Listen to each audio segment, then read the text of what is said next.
Emergency department had seen everything: gunshot wounds, cardiac arrests, mass casualty events. But nothing stopped the room like this. A retired military canine, 75 pounds of trained German Shepherd, broke formation mid-examination, ignored every command his handler threw at him, and crossed the entire length of the trauma floor with deliberate, unhurried purpose. He walked straight to the quietest person in the room. A new nurse. Nobody special. Nobody anybody had bothered to learn the name of yet. The dog stopped at her feet, and then, with the precision of a soldier snapping to formation, he sat perfectly at attention and pressed one paw against her shoe. The handler's jaw went slack. Nobody in that room understood what they were watching. The dog did. Before this story goes any further, if you've never been to this channel before, hit that subscribe button right now and turn on notifications, because we release stories like this every single week, and you do not want to miss what's coming next. If this one already has you locked in, drop a like and tell me in the comments what city and country you're watching from. I want to see exactly how far this story travels. Now let's go back to the beginning. Her name was Vivian Marsh, 32 years old. Blonde hair pulled back in a low knot that said nothing about her and everything about her priorities. Medium height, lean in the way people get when they've spent years moving fast and sleeping light. She wore standard-issue blue scrubs and a pair of scuffed athletic shoes that had clearly covered more ground than the average nurse's station. She had arrived at Coastal Pines Medical Center in Beaufort, South Carolina on a Tuesday morning in late October, paperwork already filed, background check already cleared, orientation already completed. No fanfare, no introduction beyond the brief nod the nursing supervisor, Helen Voss, gave her before pointing her toward the trauma bay. Start with vitals on beds 3 through 7, doctor. Aldridge wants his charts updated before rounds. Yes, ma'am. That was it. That was the entirety of Vivian Marsh's first morning at Coastal Pines. She didn't complain. She went to bed 3, introduced herself to the patient in a voice so calm it almost sounded bored, and got to work. The other nurses on the floor noticed her in the peripheral way. You notice furniture, she was there. She was functional. She didn't cause problems. She ate lunch, alone in the break room, with a paperback novel she never seemed to make much progress in. She asked questions only when she absolutely had to, and when she did, they were precise. Not the questions of someone who was uncertain. The questions of someone who wanted to confirm they were reading the situation correctly before acting. Nobody thought much about it. The trauma floor at Coastal Pines ran at the kind of controlled chaos that ground people down within weeks. Short-staffed, overscheduled, underfunded in ways that mattered, and overfunded in ways that didn't. The kind of hospital where the cafeteria had been renovated twice, but the trauma ventilators were 6 years past their recommended replacement date. Running the floor, and most of the hospital's surgical hierarchy, was Dr. Preston Aldridge. He was 47, built like a man who had played competitive rowing in college, and hadn't fully let go of the identity, with silver starting at his temples and a handshake that he deployed like punctuation. He had credentials that filled a full page of the hospital directory. He had published, he had lectured, he had been photographed at charity galas, and quoted in medical journals. He believed, with the complete sincerity of a man who had never seriously been contradicted, that his judgment in any clinical situation was essentially correct, and that people who questioned it were either confused or overstepping. He first noticed Vivian Marsh on her 3rd day. She was at bedside with a post-op patient recovering from an emergency appendectomy, a man in his 50s named Gerald, who was alert enough to be bored and irritable enough to make that everyone else's problem.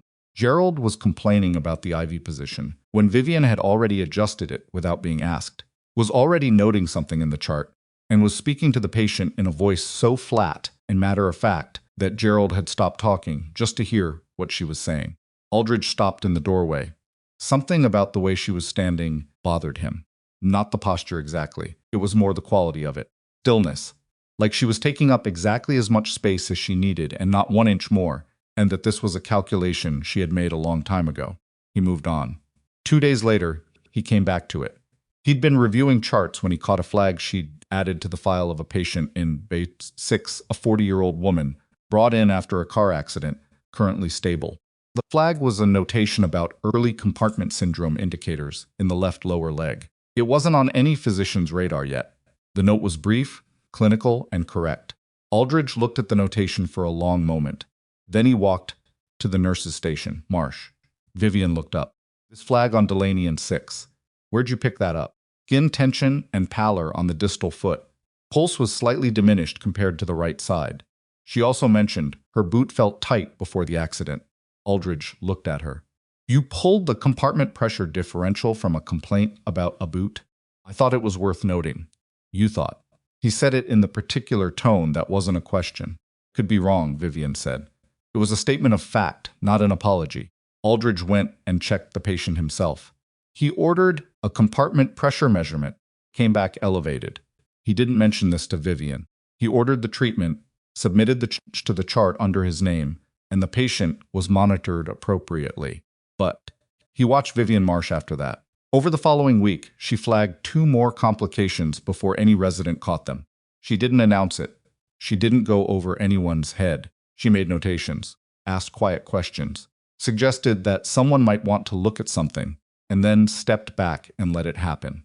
Her hands were steady during procedures in the way that only came from either remarkable nerves or an enormous amount of practice. She responded to emergencies with a flatness that some nurses mistook for detachment until they realized she was simply operating faster than they were and didn't need to perform the urgency. Aldridge began asking around. She said military hospitals, one of the residents told him. That's basically all she said about her background. Military hospitals, Aldridge repeated. He pulled her file. The application was clean. References checked out a VA facility in Virginia, a regional hospital in North Carolina, combat training certification, trauma nursing credentials. Everything in order. No red flags, no real specifics either. He found her in the medication room on a Wednesday afternoon. Marsh, where did you train? Vivian looked up from the medication cart. Nursing school in Raleigh. Clinical rotations at Duke. Military hospitals, which ones? A brief pause. Multiple facilities. Mostly in Virginia and overseas. Overseas, Aldridge said. Which branch? Navy. He studied her for a moment, trying to read something in her face that wasn't there. She met his eyes without hostility or deference. Just waiting. What did you do in the Navy? Medical support. Medical support, he repeated, with the particular inflection he used when he thought something was incomplete. That covers approximately everything and tells me nothing. I wasn't aware you needed my service record, Dr. Aldridge.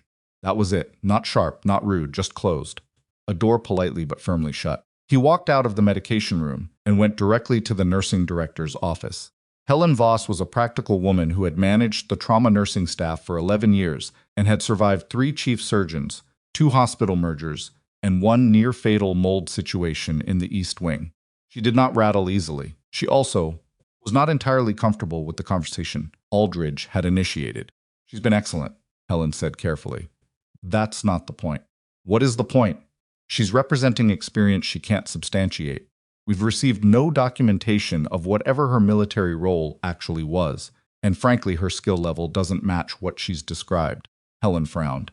Her skill level is higher than what she's described. That's not... Aldridge stopped. The institutional liability here, Helen. If she's claiming credentials she doesn't have, she hasn't claimed anything specific.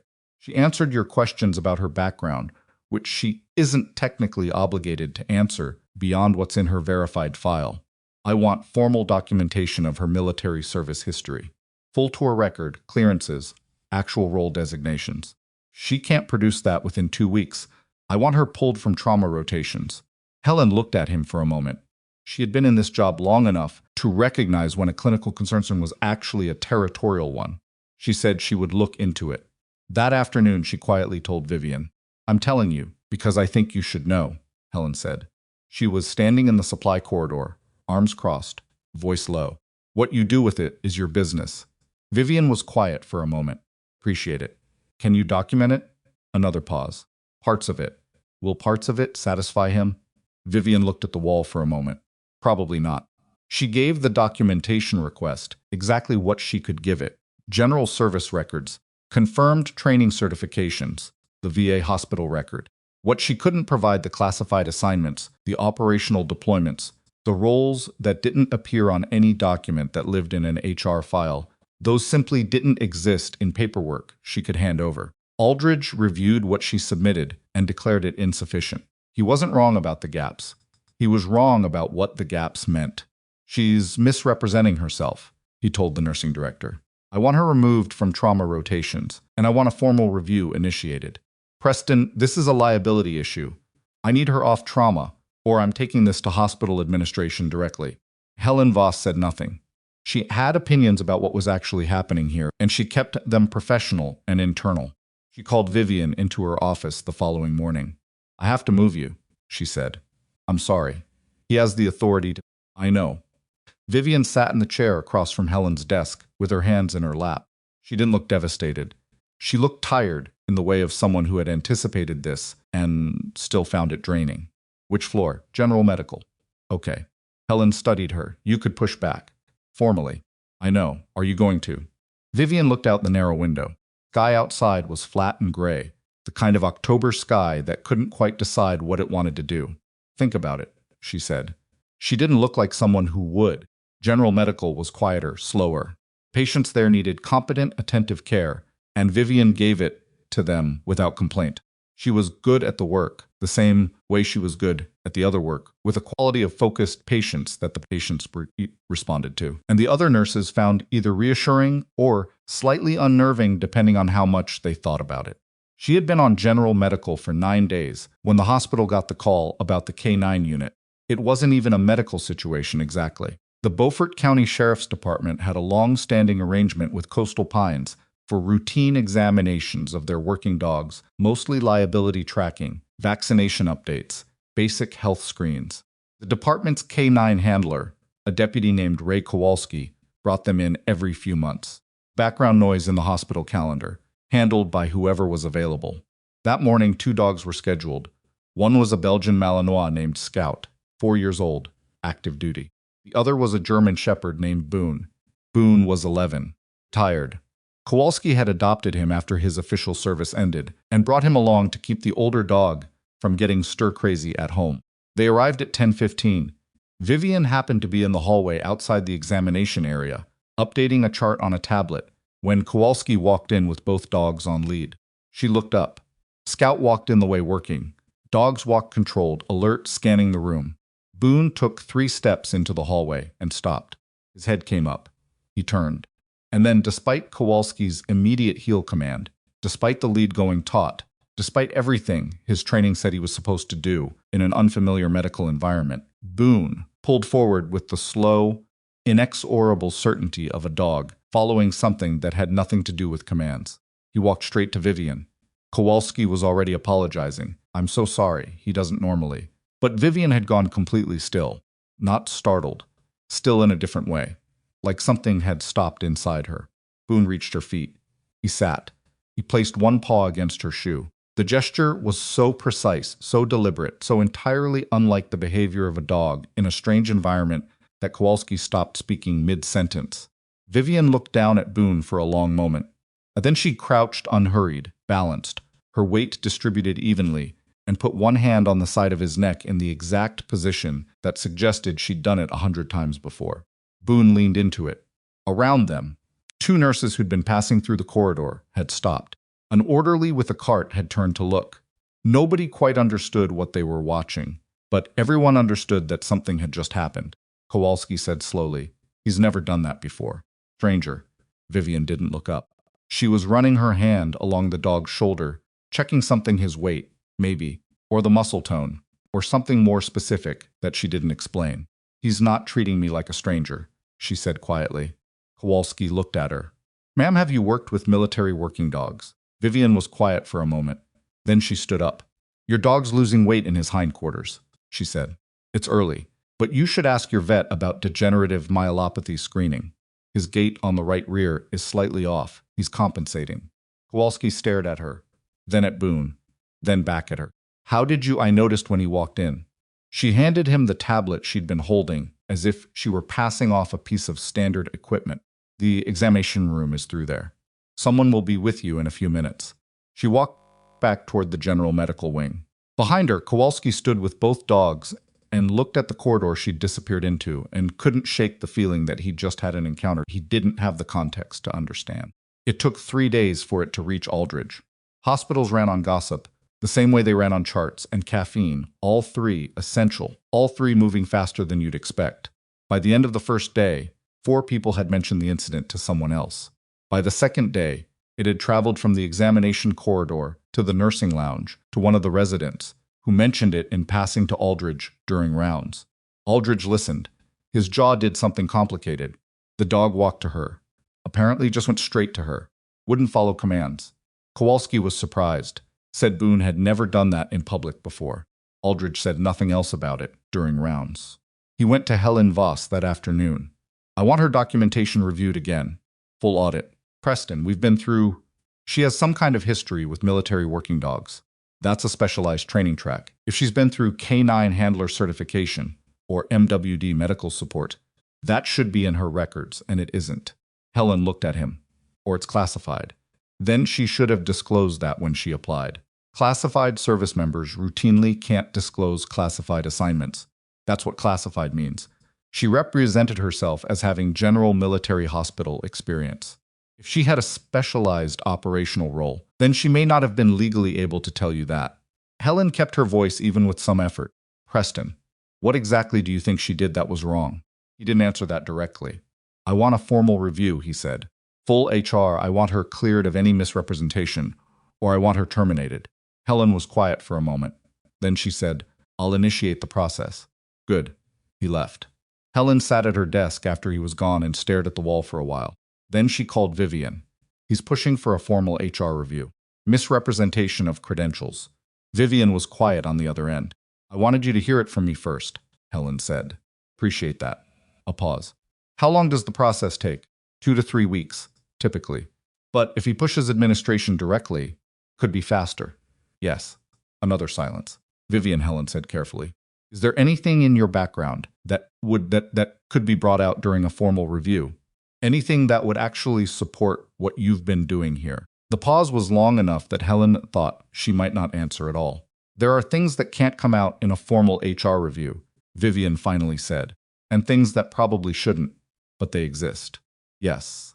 Helen absorbed this. So you're just going to let him do this? I'm going to make sure my patients are taken care of tonight. A short exhale. I haven't decided. Formal review was filed the next morning. By noon, Vivian had received the official notice. By 2 o'clock, she had been told by HR that pending resolution, she would need to transition off active patient care. By 4, she had turned in her temporary access badge at the security desk with the quiet efficiency of someone doing something they had done before the handing over of a credential, stepping back from a role, the practiced absence of visible emotion. She was packing the small bag she kept in her locker paperback novel, a spare hair tie, a granola bar she'd never gotten around to eating when her phone buzzed. She looked at the screen. She read the message twice. Then she stood for a moment with the phone in her hand, not moving, looking at nothing. The message was from a number she recognized. 3 words and a location. We need you. She knew before she asked what had happened. She knew the shape of the emergency from the shape of the message, the flatness of it, the absence of punctuation or pleasantries or anything that wasn't strictly necessary. That was how those people communicated when the situation had stripped everything extra away. She was still holding the phone when the emergency alert went through the hospital PA system. Trauma activation. All available trauma personnel to the emergency bay. Mass casualty protocol. Vivian looked up at the ceiling speaker, then at the locker door, then at the badge she no longer had, closed the locker, put the phone in her pocket, and walked toward the trauma bay anyway, because whoever had just sent her that message was about to come through those doors, and whatever was happening to them was exactly the kind of thing that nobody in that trauma bay had seen before. She was 3 steps from the entrance when the ambulance bay doors crashed open. Military personnel in tactical gear poured through, surrounding a gurney moving at a dead run. And on the gurney, gray-faced and critical, with trauma dressings already soaked through, and 3 people holding pressure, was a man in a Navy operator's uniform. And on the lead medic's vest, Vivian could read the unit designation from where she stood. The blood left her face, because she knew that unit. She knew every person on that team, and from the look of the man on the gurney, she had approximately 6 minutes before the situation became unrecoverable. She moved before she made a conscious decision to move. That was the thing about the kind of training she'd had. It didn't wait for your brain to finish its argument. Her body was already calculating trajectories, already reading the dressings on the gurney, already counting the personnel, and clocking the gaps in the response formation before her mind had finished registering what her eyes were seeing. The gurney hit the ambulance bay threshold, and the wheels caught for half a second on the rubber seal, and in that half second, Vivian had already covered 12 feet. "What's his pressure?"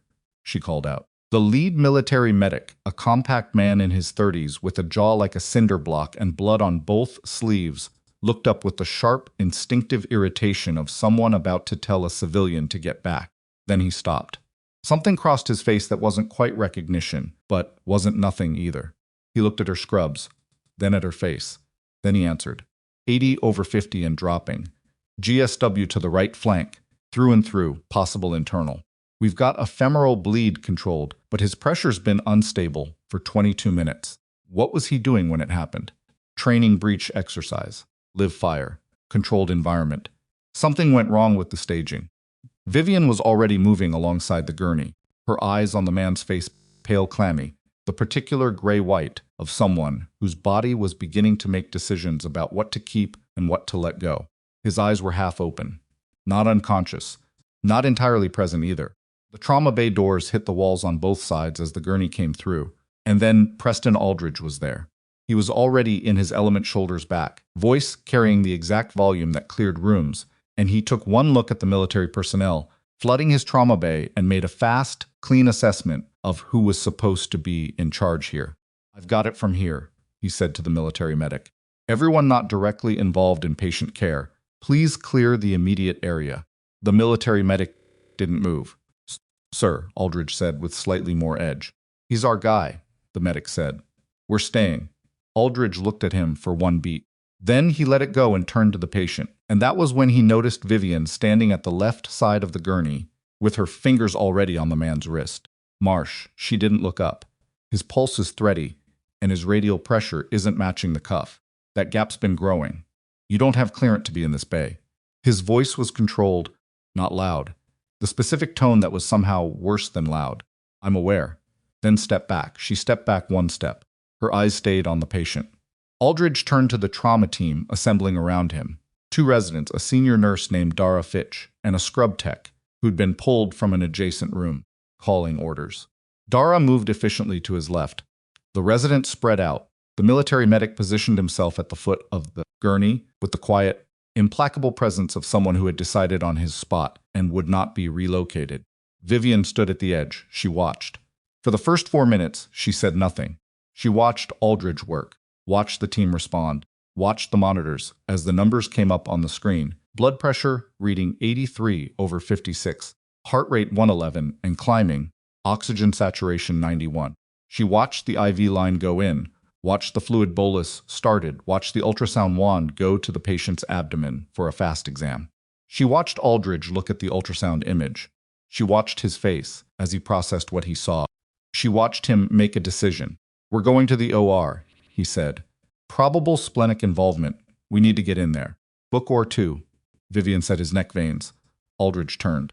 She hadn't raised her voice. She was still standing at the edge of the designated area, arms at her sides, not gesturing. "His neck veins are distended," she said, "and his trachea is starting to deviate." Silence for about 2 seconds. It's not consistent with isolated splenic involvement. No. She kept her voice even, challenging, just naming what she was seeing. "He's developing tension physiology. The bleed may be secondary." Aldridge's jaw tightened. "His mechanism of injury is a GSW with internal hemorrhage. We treat what?" His mechanism created a pneumothorax that's been building for 22 minutes while everyone was managing the visible bleeding. She said it the same way. Flat. Informational. "If you open him without addressing the tension first, you'll lose him on the table." The monitors answered before Aldridge could. The blood pressure dropped, not gradually. A step change 83/61 in the time it took the number to refresh. The heart rate spiked upward. The oxygen sat fell 2 points. "Crashing," Dara said, and her voice had gone tight. Aldridge was already moving, but he was moving toward the OR order, toward the established plan, and Vivian had already made her decision 3 seconds ago. She crossed the distance to the gurney, put her hand on the chest wall above the right 5th intercostal space, and felt what she was looking for. "Needle," she said, 14 gauge. "Now." Nobody moved for a beat that lasted too long. Then the military medic reached into his kit. Don't, Aldridge started. If she's wrong, you vent the chest, and the pressure doesn't change, the medic said. And he was already handing her the needle because he had seen this before, in conditions that nobody in this room except Vivian had ever been in, and he recognized the decision being made. If she's right, you've got maybe 90 seconds. Patient's blood pressure hit 54. Aldridge did not give the order. Vivian did not wait for it. Her hands were absolutely steady, not because she wasn't feeling the adrenaline, but because the adrenaline had a place to go, had been trained into channels that directed it precisely where it was needed. She identified the landmark by touch, confirmed the position, and inserted the needle with the particular angle and depth of someone who had done this in conditions far worse than a well-lit trauma bay. The rush of air was immediate. On the monitor, the blood pressure began to climb. Not immediately, there was a lag. There was always a lag, but the trajectory reversed. 67, 72. The heart rate started to come down. The oxygen sat steadied. Nobody spoke. The military medic exhaled a short, controlled breath that was as close to relief as those people allowed themselves in a situation that wasn't over. Dara Fitch was staring at the monitor, then at Vivian, then at the monitor again. Aldridge was standing very still. Vivian had already stepped back. She set the needle in the sharps container, stripped the glove, and returned to the edge of the bay. She didn't look at Aldridge. She was looking at the patient's face, still gray, still not fully present, but with slightly more color than 40 seconds ago, which meant the physiology was responding. Still needs the OR, she said quietly, mostly to Dara. Splenic involvement is real. But he'll make it to the table now. Dara nodded. Once, the nod of someone doing the math on what had just happened, and not entirely sure what to do with the answer. Aldridge turned to Vivian. His voice was controlled, in the manner of a man applying significant effort to keeping it that way. You are not authorized to perform procedures in this facility. I know. You are not on duty. You are not cleared for this bay. What you just did kept him alive. The word landed and sat there. Aldridge looked at her for a long moment. Then he turned back to his team. Let's get him to OR, move. The room shifted into the organized motion of a team, with a destination, and Vivian stepped further back, out of the way, and watched them go. The military medic paused as he passed her. He didn't say anything. He looked at her for just a moment with an expression she recognized, the particular look of someone who had just watched a piece of information slot into place. Then he followed his teammate to the OR. Vivian stood in the emptying trauma bay and let the adrenaline work its way out of her system. It took longer than it used to. That was age, maybe, or the accumulated weight of the past several years, or just the fact that she'd been running on general medical floor rhythms for 9 days, and her systems had started to unwind in the way it always eventually did when there was nothing immediately demanding. She became aware that Dara Fitch was still in the room. That was a tension pneumothorax, Dara said. It wasn't a question. Yes. He would have arrested on the table, probably within 4 to 6 minutes. Yes. Dara was quiet. She was in her mid-40s, had been at Coastal Pines for longer than anyone had accurately tracked, and had the particular composure of a nurse who had stopped being surprised by medicine a long time ago, but could still be stopped by people. She was looking at Vivian the way you looked at something that had just moved in a way you hadn't anticipated. Where did you learn that? Dara asked. Vivian said nothing. Not nursing school, Dara said, not VA rotations. Still nothing. Dara nodded slowly, like she was confirming something she'd already suspected. All right, she said, and left it there. The corridor outside the trauma bay was quieter now, the urgency having followed the gurney upstairs. 2 of the military personnel operators in tactical gear, carrying the particular stillness of people trained to wait effectively, were positioned near the elevator bank. One of them, a woman in her late 20s with sergeant's insignia and a face that had absorbed a significant amount of sun and wind, tracked Vivian as she came into the corridor. Vivian clocked her and kept walking. Marsh. She stopped. The sergeant crossed the distance between them in a few steps. Up close, she was shorter than the gear made her look, and her eyes were the alert, assessing kind. She looked at Vivian the way Vivian had looked at the patient taking an inventory. Sergeant Tara Wills, she said. You know who's on that table. It wasn't a question either. I recognize the unit designation, Vivian said. Then you know who he is. Yes. Wills studied her for another moment. The medic Hargrove, he didn't make the connection until you did the needle decompression. said you did it exactly the way they were taught. Exact same grip, same angle. Vivian said nothing. That's a specific curriculum, Wills said.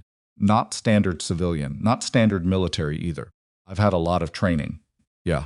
Wills tilted her head slightly. That's one way to describe it. A door opened down the corridor. Helen Voss, moving with the quick, purposeful stride of someone who had been informed of something and was processing multiple things simultaneously. She saw Vivian. She stopped. Then she looked at Wills. Then back at Vivian. My office, Helen said now. Both Vivian, just you. I'm sorry, she said to Wills. This is a staff matter. Wills didn't object. She just looked at Vivian with the steady, patient expression of someone who was not going anywhere and knew it. Helen's office was small and perpetually buried under paper. Closed the door, sat behind her desk, and looked at Vivian with the expression of a woman who was holding several competing emotions in a firm grip. Aldridge is going to the board, she said, tonight. He's filing a formal complaint about what happened in the trauma bay. Assumed. He's calling it unauthorized practice. Going to argue that you performed an invasive procedure without clinical authorization, and that if the patient had deteriorated, the hospital would be liable. Patient didn't deteriorate, Vivian. Helen's voice wasn't sharp, tired. I know what you did in there. Dara called me from the bay. I know what you caught, and I know that you were right. None of that is the legal question. The legal question is whether you had the authority to do what you did. Vivian looked at the corner of the desk for a moment. Finally, I didn't. Not officially. Then you understand what he's going to do. Yes. Helen sat back.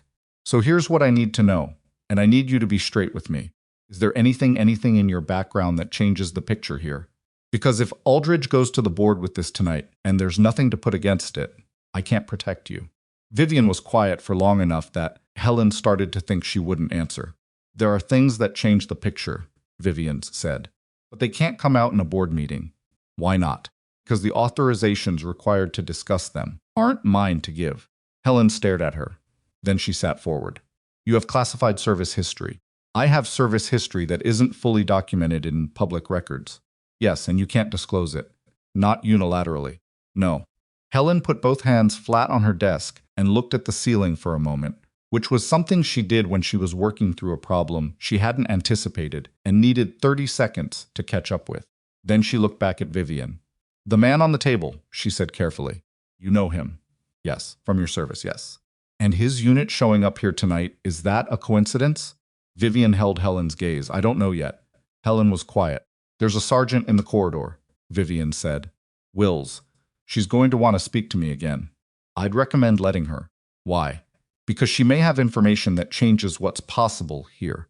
And because the man on that table, his rank and his history, if the board is going to have a meeting tonight about what happened in that trauma bay, they should probably know who they're talking about in the context of. Helen absorbed this. What is his rank? Vivian told her. Helen's expression shifted in a way that was subtle and significant simultaneously. He's a senior operator, Vivian said. He's been running missions in operational environments for 12 years. His unit has a casualty record that his chain of command takes extremely seriously. If he makes it through tonight, if Aldridge's team is competent, his commanding officer is going to want a full account of what happened in this facility, including what you did, including what I did, and including why I was at the edge of the bay instead of functioning at full clinical capacity. Helen was very still for a moment. You're saying the military will investigate. I'm saying the military will ask questions. What they do with the answers depends on the answers. Another silence. And your background, Helen said slowly, would come out in that investigation. Elements of it, through proper channels, which is the only way it can. Helen looked at her for a long moment. You've thought about this.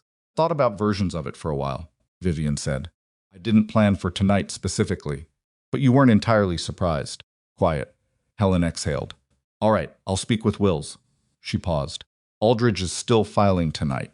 I know, and I can't stop that process from starting. I know that too.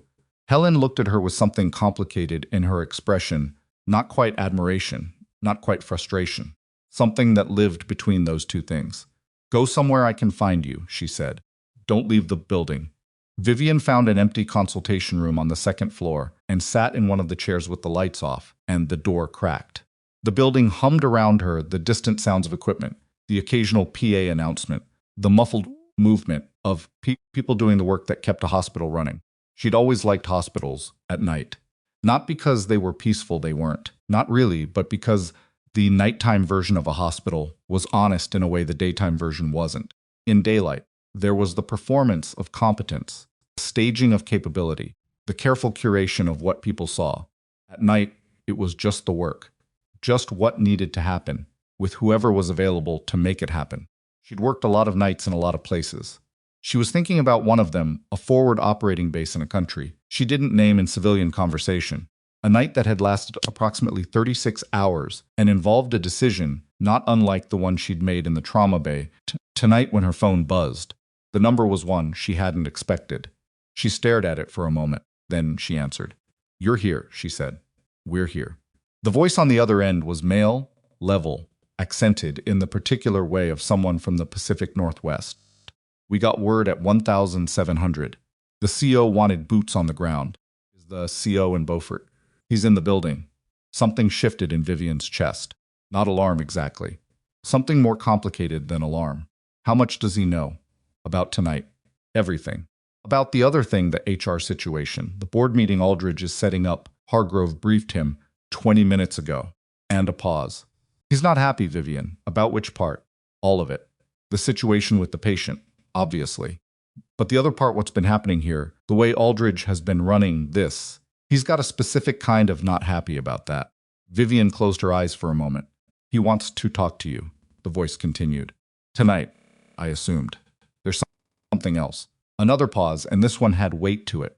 When Hargrove described the needle decompression to the CO, the technique, the grip, the angle, the CISO said there was only one unit curriculum that produced that exactly. Vivian said nothing. "He's going to ask you directly," the voice said. "He's going to ask you to confirm your service designation. And whatever you say, he's going to verify it through channels tonight." "I know. So you understand that this is Vivian. This is going to come out. Maybe not publicly. Maybe not in the board meeting. But within the next 24 hours, there are going to be people in this building who know exactly who you are and what you did." She'd known it was coming since the moment Boone had walked through the door. Maybe she'd known it was coming for longer than that, since the day she'd chosen this hospital, this city, this particular low-profile civilian existence, that had always been temporary, even if she'd wanted to believe otherwise. "Where is he?" she asked. "Third floor waiting room. He's been there for 40 minutes. He didn't want to interfere with the medical situation first." Sounds like him. It really does. She stood up in the dark consultation room, found the door by the thread of light from the corridor, and stepped out. Third floor waiting room was at the end of a corridor, lined with the kind of institutional art that nobody had chosen, and nobody looked at neutral colors, abstract shapes, the visual equivalent of a cleared throat. The room itself was small and lit too brightly, and contained 4 chairs, a table with outdated magazines, and a vending machine that hummed, and Commander Dale Rourke. He was in civilian clothes, dark jacket, dark shirt, worn boots, but the clothes didn't help the way he'd probably hoped they would. He sat in the chair the way people sat in chairs, when they were accustomed to not needing them, with his weight slightly forward and his hands loose in his lap and his eyes on the door in the specific manner of someone who had been tracking that door since they sat down. He was 51, gray at the temples and in his close-cropped beard, scar along the left jaw from something he'd never fully explained. He looked exactly like what he was, a man who had spent a large portion of his life in environments where being obvious about what you were got people killed, and who had learned to carry the weight of it so consistently that it had simply become his posture. He saw her and stood up. "Vivian, sir." He looked at her for a moment, not warmly, not coldly, in the way of someone who was conducting several assessments simultaneously and keeping the results internal. Then he said, "Sit down." They both sat. "Hargrove says you caught a tension pneumothorax that the surgical team missed." The surgical team hadn't had enough time with him. The mechanism wasn't obvious from the entry wound. "Caught it." "Yes." Rourke was quiet for a moment. "He would have died. Almost certainly. Within minutes of going under for the splenectomy." Absorbed this with the same controlled stillness he brought to everything. "And the chief surgeon on the case, he told you to step back." "Yes, and you didn't." "Not entirely." Rourke looked at his hands for a moment, then back at her. "The board is meeting tonight. Aldridge is filing unauthorized practice." I'm aware. Which means by tomorrow morning, this facility will be conducting a formal review of your credentials and your actions tonight. Yes. He leaned back slightly. I can make a call tonight, he said. One call. To the right person. And your service record, the parts of it that can be discussed, gets in front of the right people before that board meeting happens. Vivian looked at him. You came here to offer me that. Came here because one of my men is on an operating table, and I wanted to understand what happened. But yes, I'm also offering you that. And what would that look like? The record. Rourke met her eyes. 8 years. Naval Special Warfare Support. Combat medic attached to Tier 1 operations. 3 deployments, 2 of them classified, one of them resulting in a commendation that also can't be discussed in open forum. A medical record that includes approximately 7 critical interventions in field conditions. He paused.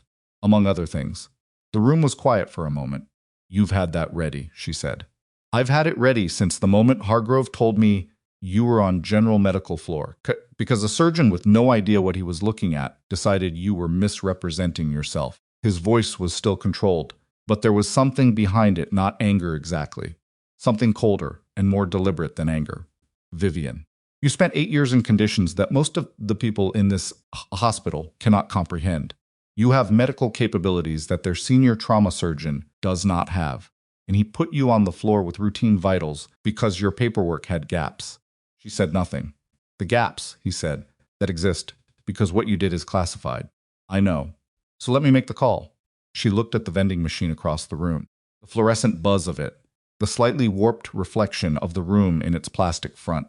If you make the call, she said slowly, start something I can't control the shape of. That's true.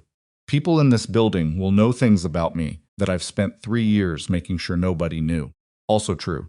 And Aldridge's review becomes something different. Not just an HR matter. Significantly different, Rourke confirmed. She was quiet for a long time. Long enough that Rourke didn't push. He had the patience of someone who had sat in actual silence in actual dangerous places and learned the difference between a pause and an answer. Your man on the table, she said finally. Lieutenant Carver Sims. Yes. He's going to make it through the surgery. Rourke held her gaze. Aldridge's team competent enough? They're competent. The tension physiology is resolved. Splenic bleed is manageable. If nothing unexpected, in my experience, unexpected is the default setting.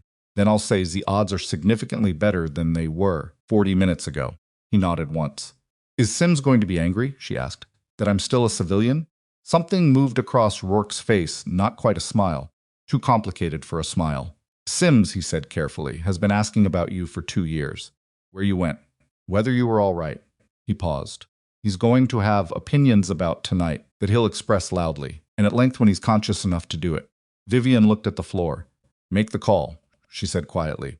Rourke reached into his jacket pocket, and in that moment, down the corridor, the door to the stairwell crashed open. Sergeant Wills came through it at a near run, and her face had the specific quality of someone delivering information that couldn't wait for the context to be constructed around it. Commander. She was already talking as she crossed the distance, or just called down. Sims's stable surgery is going well. But there's a problem. She stopped, looked at Vivian, then back at Rourke. Chief Surgeon. Aldridge. He pulled Sims's preliminary chart, and he's seen the unit designation. Rourke was very still. And? He's on the phone with hospital administration right now. He's telling them that the military's presence here constitutes a liability issue.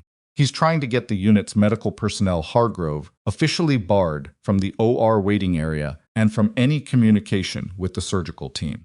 The silence lasted exactly 2 seconds. He's trying to cut off our access to our own operator, Rourke said. Yes, sir. Rourke looked at Vivian.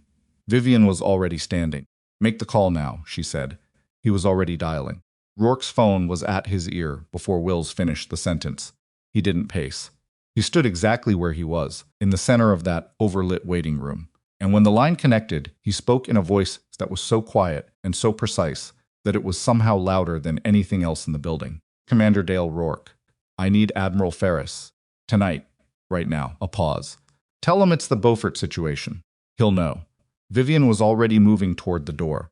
Wills fell in beside her without being asked, which was the correct instinct, and Vivian noted it.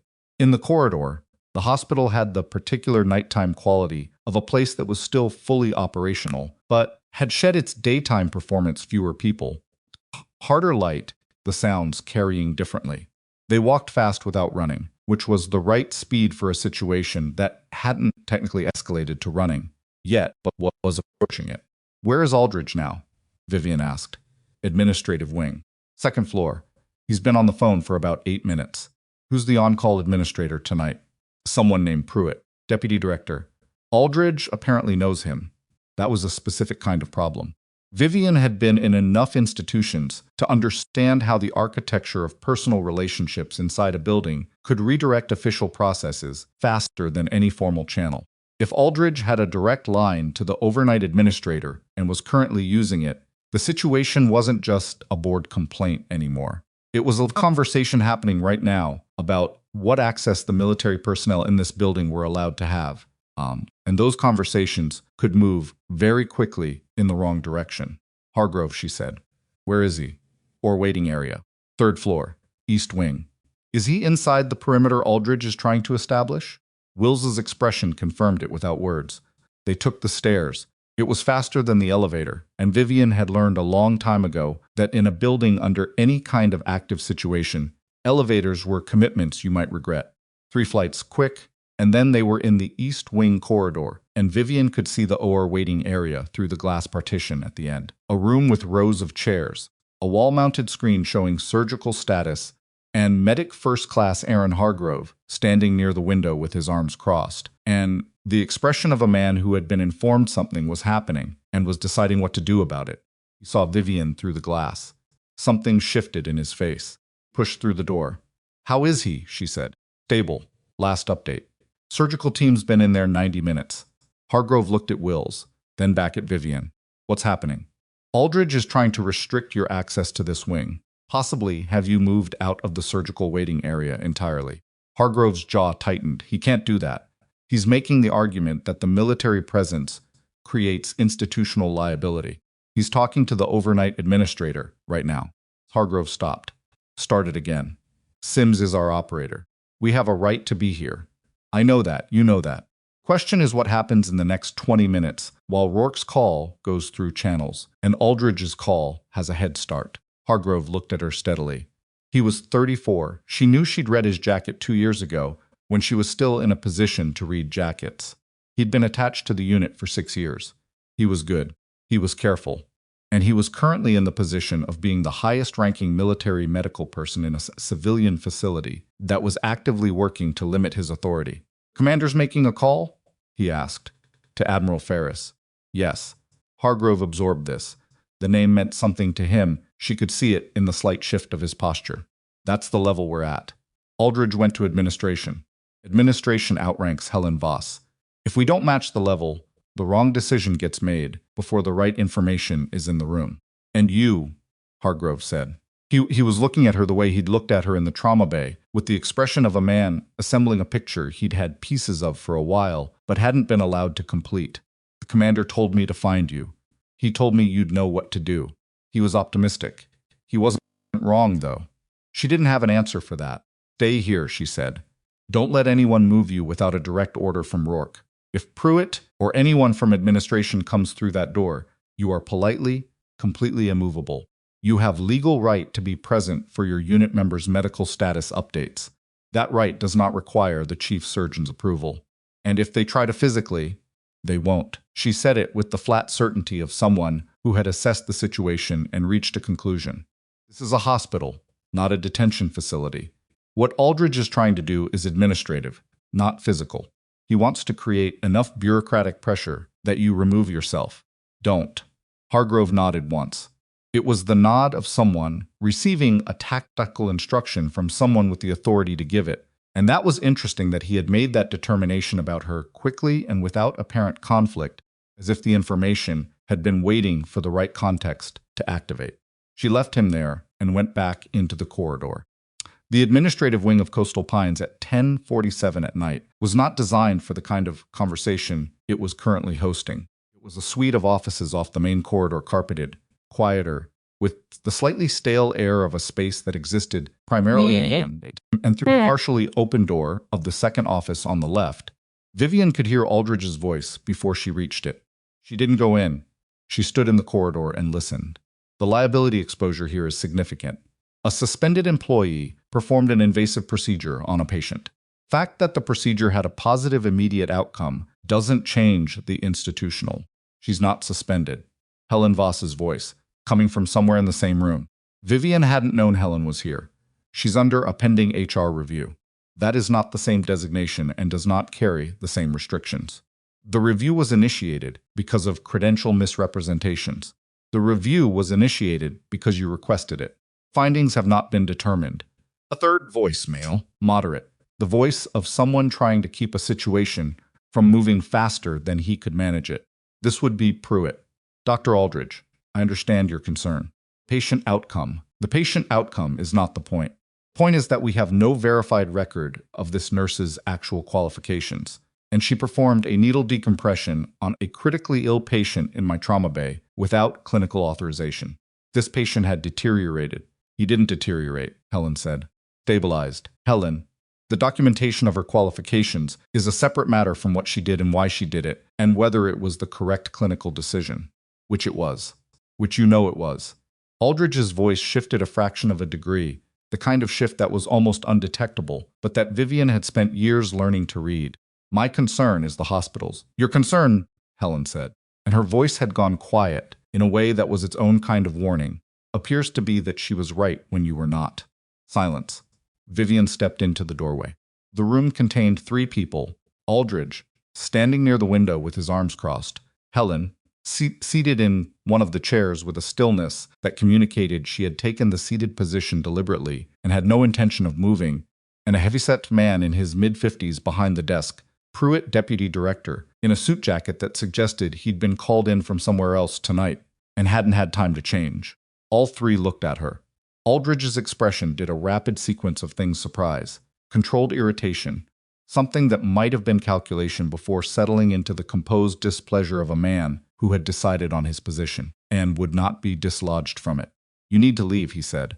I need to speak with Mr. Pruitt, Vivian said. She looked at the deputy director. There's information relevant to this conversation that isn't currently in the room. Pruitt looked at Aldridge, then at Vivian. He had the expression of a man who had been having a manageable conversation that had just become complicated. What information? The patient in OR2, she said. His service designation and his commanding officer's current presence in this facility. Pruitt frowned. I wasn't informed that Commander Dale Rourke arrived approximately 90 minutes ago. Currently on the phone with a flag officer in the naval chain of command regarding both the patient's status and the HR situation involving my credentials. Kept her voice the same way. She kept it in clinical situations, informational, direct, stripped of anything that could be read as combative. The outcome of that conversation will determine what documentation becomes available about my service history. That documentation will be relevant to the board review, Doctor. Aldridge has requested. Aldridge's arms, still crossed, tightened slightly. Whatever her service history is or isn't, it doesn't change what she did tonight without authorization. It changes the context of whether she had the competencies to make the decision she made, Helen said. Competency isn't the legal question. Authorization is. Authorization, Vivian said, can be superseded by imminent patient jeopardy. That's in your own institutional policy. Section 12, Emergency Medical Discretion Clause. The room was quiet.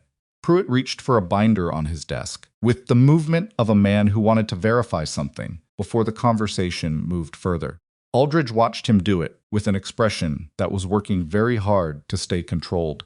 Vivian looked at him directly. Dr. Aldridge. The patient had a tension pneumothorax that your team had not identified. His blood pressure dropped to 54 systolic. He had approximately 4 to 6 minutes before cardiac arrest, and he was being prepared for a surgical procedure that would have accelerated that timeline. She said it without heat. I did what the situation required. You can call that unauthorized, but you know what the alternative was. You don't know that it would have. Physiology doesn't lie. Neck vein distension, tracheal deviation, dropping pressure against a fluid bolus. You know what that picture is. You recognized it after the fact, which is why you didn't argue the procedure once it worked. She paused. What you're arguing now is that I shouldn't have been the one to do it, and that might be a valid administrative point. But it is not a patient care point. Aldridge's face was doing something complicated and controlled underneath his composure. Vivian recognized the look she'd seen versions of it on people who had reached the edge of an argument and found the terrain there less solid than they'd expected. Pruitt found the page in his binder. He read it. He set the binder down. "I'll need to speak with this Commander Rourke," he said, "before any formal determinations are made tonight." "That's reasonable," Vivian said. "This doesn't resolve the HR matter," Aldridge said. "No," Pruitt agreed. "It doesn't, but it does mean we proceed carefully and with full information before the board convenes." He looked at Aldridge with the diplomatic firmness of a man who had made his decision and was now managing the aftermath. "Preston, let me handle this tonight." Aldridge looked at him, then at Vivian. Then he walked out. His footsteps down the carpeted corridor were measured and even, which was somehow worse than if he'd slammed the door. Pruitt exhaled.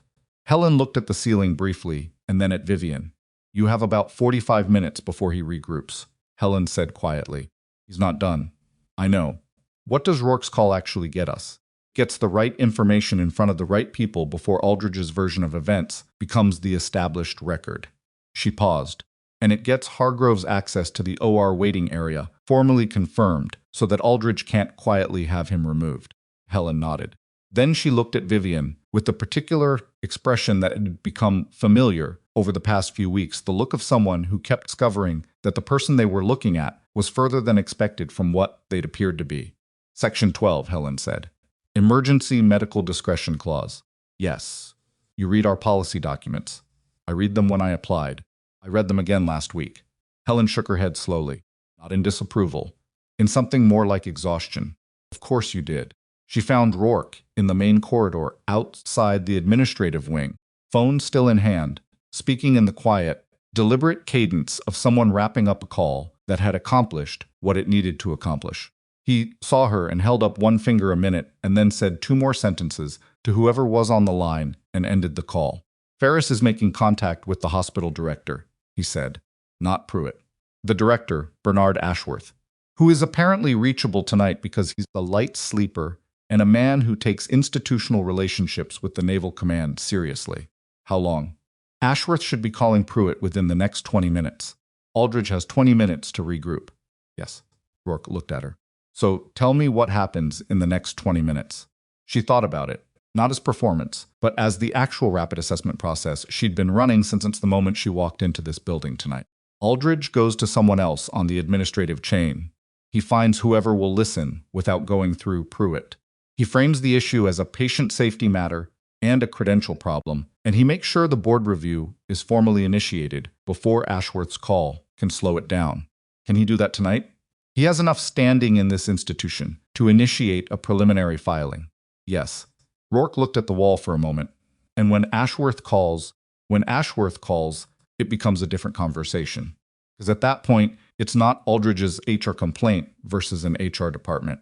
It's a naval commander requesting review of an incident involving classified service personnel, which is a different category of institutional event entirely, and your record comes into it, parts of it, the parts that can be discussed without clearance. He was quiet.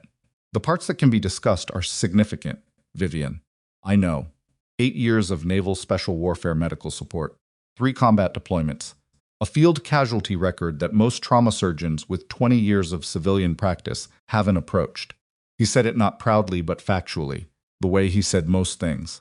"The work you did tonight, the decompression, the pressure assessment, the decision timeline that's not nursing school training. That's not VA hospital rotations.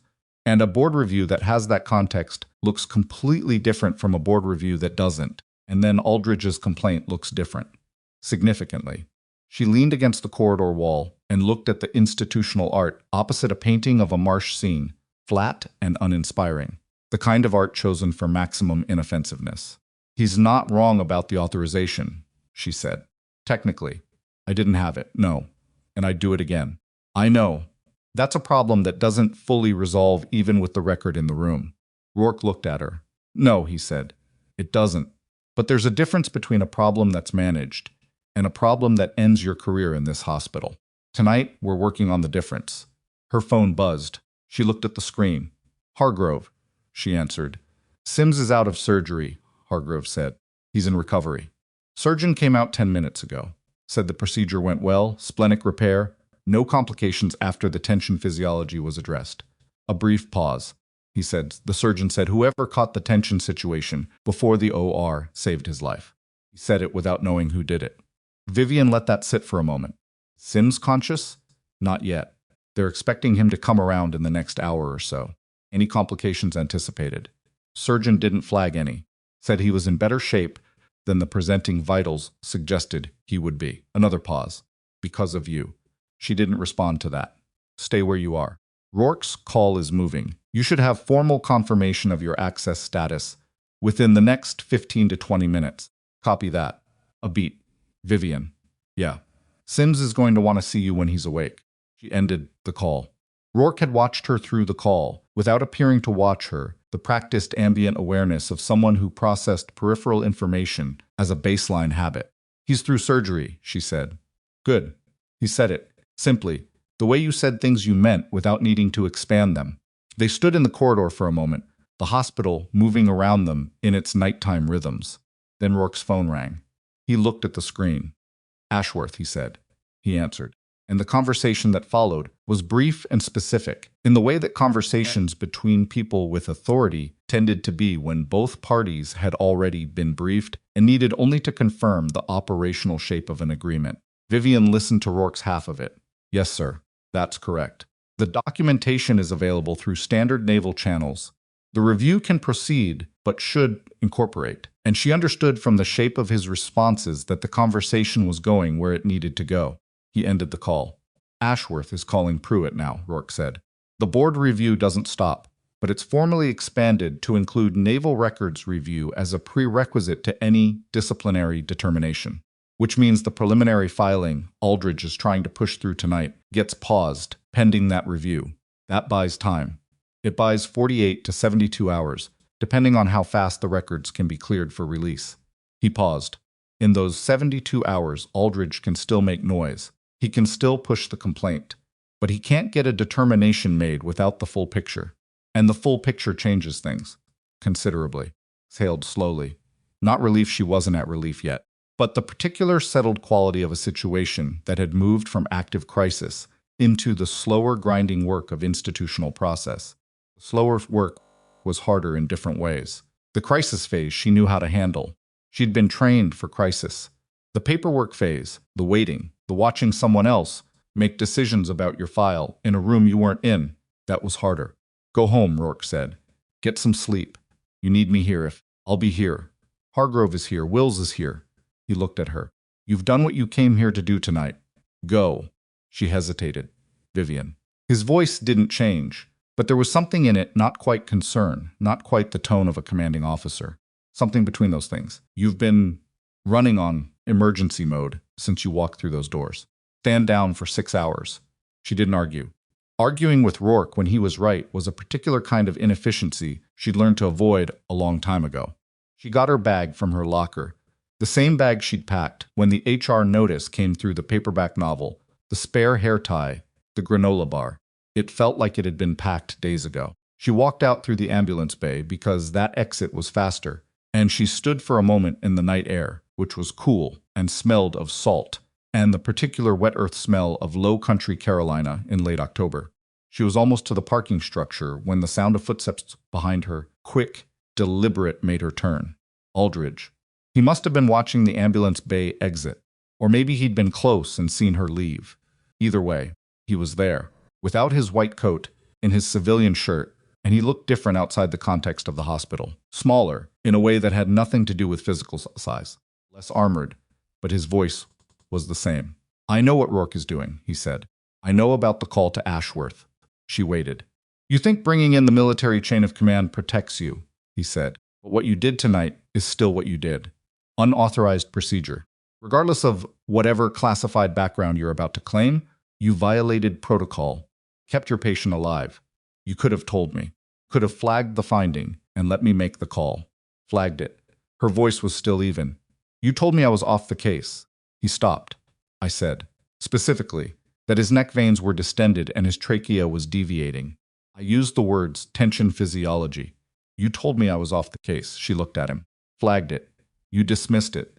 and then his pressure dropped. Something moved across Aldridge's face. Something involuntary, something that happened in the brief gap between his reaction and his control of his reaction. She'd seen it before.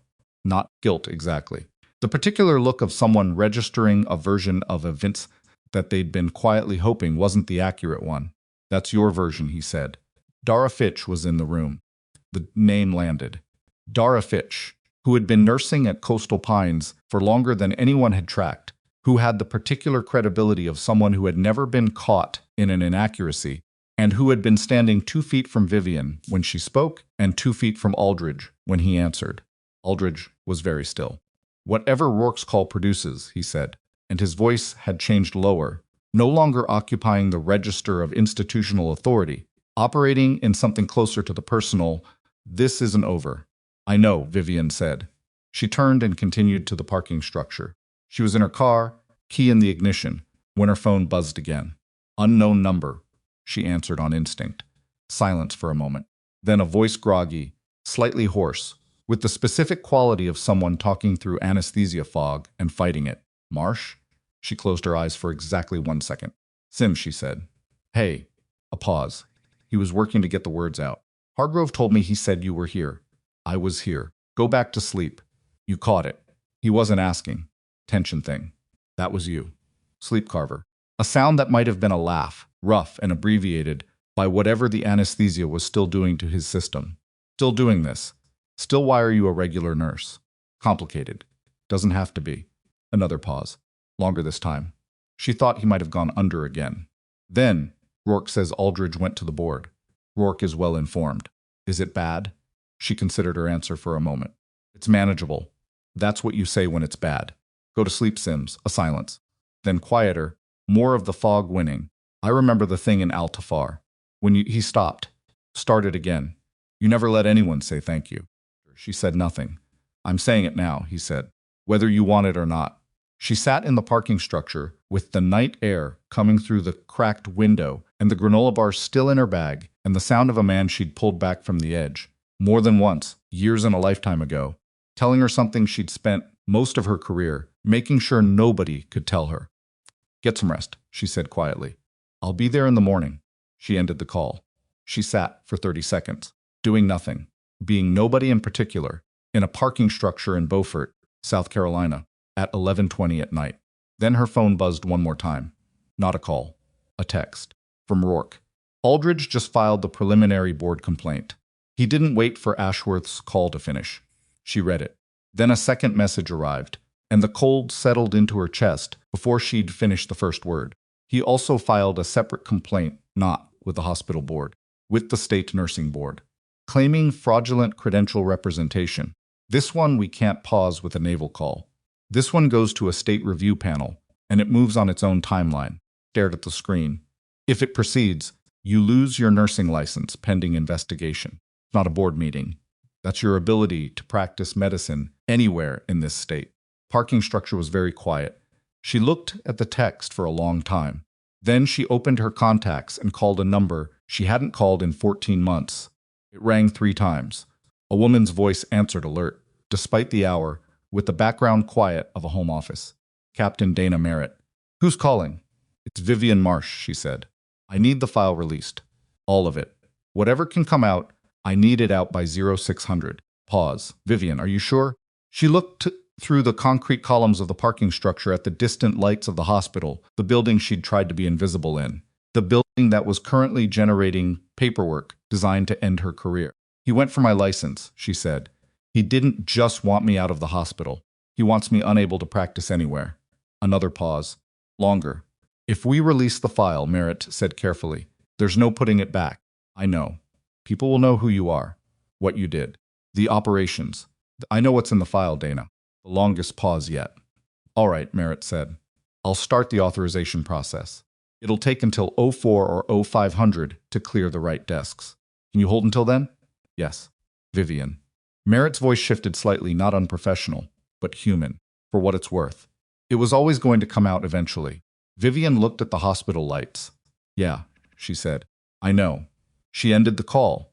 She sat in the dark for another minute. Then she got out of the car, walked back across the parking structure, back through the ambulance bay doors, back into the building. Because if Aldridge was moving tonight, then she wasn't sleeping. And if her file was coming out by morning, she needed to be present when it did. She was halfway to the elevator when she heard the sound, sharp, urgent, cutting through the nighttime quiet of the hospital in a way that made the hair on her arms stand up before her brain had processed what it was. Code alarm. Third floor surgical recovery. She was running before the PA announcement finished because she already knew whose room was on the third floor surgical recovery ward, and she already knew that Carver Sims had been awake and speaking and not fully clear of anesthesia. And she already knew that post-operative complications had a specific cruel timing. They waited until the crisis seemed over, until everyone had exhaled, until the patient was moved from critical to stable, and the monitoring intensity dropped by exactly the degree that mattered. She hit the stairwell door at full speed. Above her on the third floor, the alarm was still going. She took the stairs at a speed that wasn't quite reckless, but wasn't careful, either the speed of someone who had calculated the risk of moving fast against the risk of moving slow and made the obvious choice. 2 flights. Her hand hit the third floor stairwell door, and she was through it before it had fully swung open, into the corridor, and the alarm was louder here, the particular pitch of a cardiac monitor that had stopped finding what it was looking for. Room 314. She knew, because Hargrove was already in the corridor outside it, moving toward the door, and he looked back when he heard her footsteps, and his face told her everything the alarm had already suggested. He coded, Hargrove said. 3 minutes ago. She was already through the door. The recovery room was a controlled version of chaos, 2 nurses, and a resident working a patient who was flat on the bed, the monitor above him, tracing a rhythm that was doing something wrong. Sims was gray again, the color she'd seen when he came through the ambulance bay doors, the color that meant the body was running the wrong calculation. An older nurse, Barb, was at the chest. The resident young, maybe second year, with the expression of someone who was competent and scared, and doing his best to keep those two things from interfering with each other, was at the head. Vivian assessed in the time it took her to cross the room. Post-operative, 90 minutes out of surgery. Splenic repair. The oxygen saturation on the monitor was reading 88 and falling. Rhythm on the monitor was VTAC ventricular tachycardia, fast and disorganized, not the flat line that people imagined when they thought about cardiac events, but something in some ways more dangerous because it could look like it was doing something when it wasn't doing enough. What's his potassium, she said. Barb looked up a half-second recognition that someone with authority had entered the room. Even though the authority was unclear, even though Vivian was in civilian clothes, even though nothing about this was organized. Last draw was 3-8, Barb said. When? Pre-op. 6 hours ago. He's been on fluid since? Lactated ringers at. Stop the LR. Switch to normal saline. She was already at the medication cart on the wall. Does anyone know if he's on antiarrhythmics? He wasn't flagged for. He's in VTAC. I need his full med list, and I need to know if the surgical team used any electrolyte-affecting agents intraoperatively. The resident, his badge, read Dr. Yoon. Internal medicine, looked at her, with the expression of someone who was mid-emergency and didn't have the bandwidth to determine whether this person had the right to be giving orders. He made the practical decision. I can pull the surgical notes. Pull them. She found what she was looking for in the medication cart lidocaine, drawn up correctly, the right concentration. She checked the label twice, because she always checked twice, because the one time you didn't check was the time the label was wrong. And she had learned that lesson in a field hospital in conditions that made this look sterile and organized. I'm going to push lidocaine, she said. 1 milligram per kilogram. What does he weigh? Barb checked the admission data. 89 kilos. Vivian calculated, drew the dose. Behind her, the door opened. She knew from the quality of the silence that fell the particular silence of people who have been operating in a manageable emergency and have just introduced a new variable who it was before she turned. Aldridge. He must have heard the alarm. He was still in his civilian shirt, still without his white coat, and he looked at the room with the rapid clinical assessment of someone who could not turn that part of himself off, regardless of what else was happening. His eyes went to Vivian at the medication cart. What are you doing? He said. Question. He's in VTAC. Post-op electrolyte shift, probably compounded by the fluid balance from surgery. I'm pushing lidocaine. You are not authorized, Doctor. Aldridge. Dr. Yuan's voice, from the other side of the bed, careful, young, but with a quality of decision in it that didn't waver. She's right about the rhythm. I've got the surgical notes. They used a significant saline load intraoperatively, and his potassium is likely dropped. We need to treat. Aldridge looked at Ewan, then at the monitor. The rhythm was still wrong. Vivian didn't wait. She pushed the lidocaine. The room watched the monitor. 15 seconds. 20. The rhythm stuttered a bad moment. A moment where the line on the screen did something that made Barb's breath catch, and then it shifted. The VTAC broke. Sinus rhythm returned, irregular at first, then settling. The oxygen saturation began climbing. 89, 91, 93. Barb exhaled, Ewanson said quietly. Okay, so yeah. Sims's color was marginally better. Still not good, but better. Vivian set down the syringe, stripped the glove, and turned to face Aldridge. He was standing in the doorway with an expression that had been through several things in the past 90 seconds and had not arrived anywhere comfortable. He needs a potassium replacement protocol and continuous cardiac monitoring, she said. And someone should page the surgical team, Dr. Aldridge, whichever attending did the repair, because the intraoperative fluid balance needs review. This could recur. She said it the way she said everything. Not triumphant, not aggressive. It's just the next thing that needed to be said. Aldridge looked at her for a long moment. He didn't respond. He turned and left the room. The rest of that night moved in the different, grinding tempo of a situation that had passed its acute phase and entered the slower work of sustained management. Vivian stayed on the third floor. Nobody formally told her to leave, and she didn't give them the opportunity to consider it. She reviewed the surgical notes when Ewan pulled them, confirmed her read on the electrolyte situation, worked with Barb to establish the monitoring protocol, and sat in the corridor outside 314 in one of the plastic waiting chairs with a cup of machine coffee that tasted like warm ambition and not much else. Hargrove was 2 chairs down. He'd called Rourke. Rourke had arrived on the third floor within 10 minutes and had taken one look at the situation. Vivian, in civilian clothes, in the corridor, with the particular settled quality of someone who had just done something significant and was now waiting to find out what happened because of it and had said nothing, which was itself a form of acknowledgement. Wills was at the end of the corridor. They were all waiting. 47 in the morning. Sims's rhythm remained stable.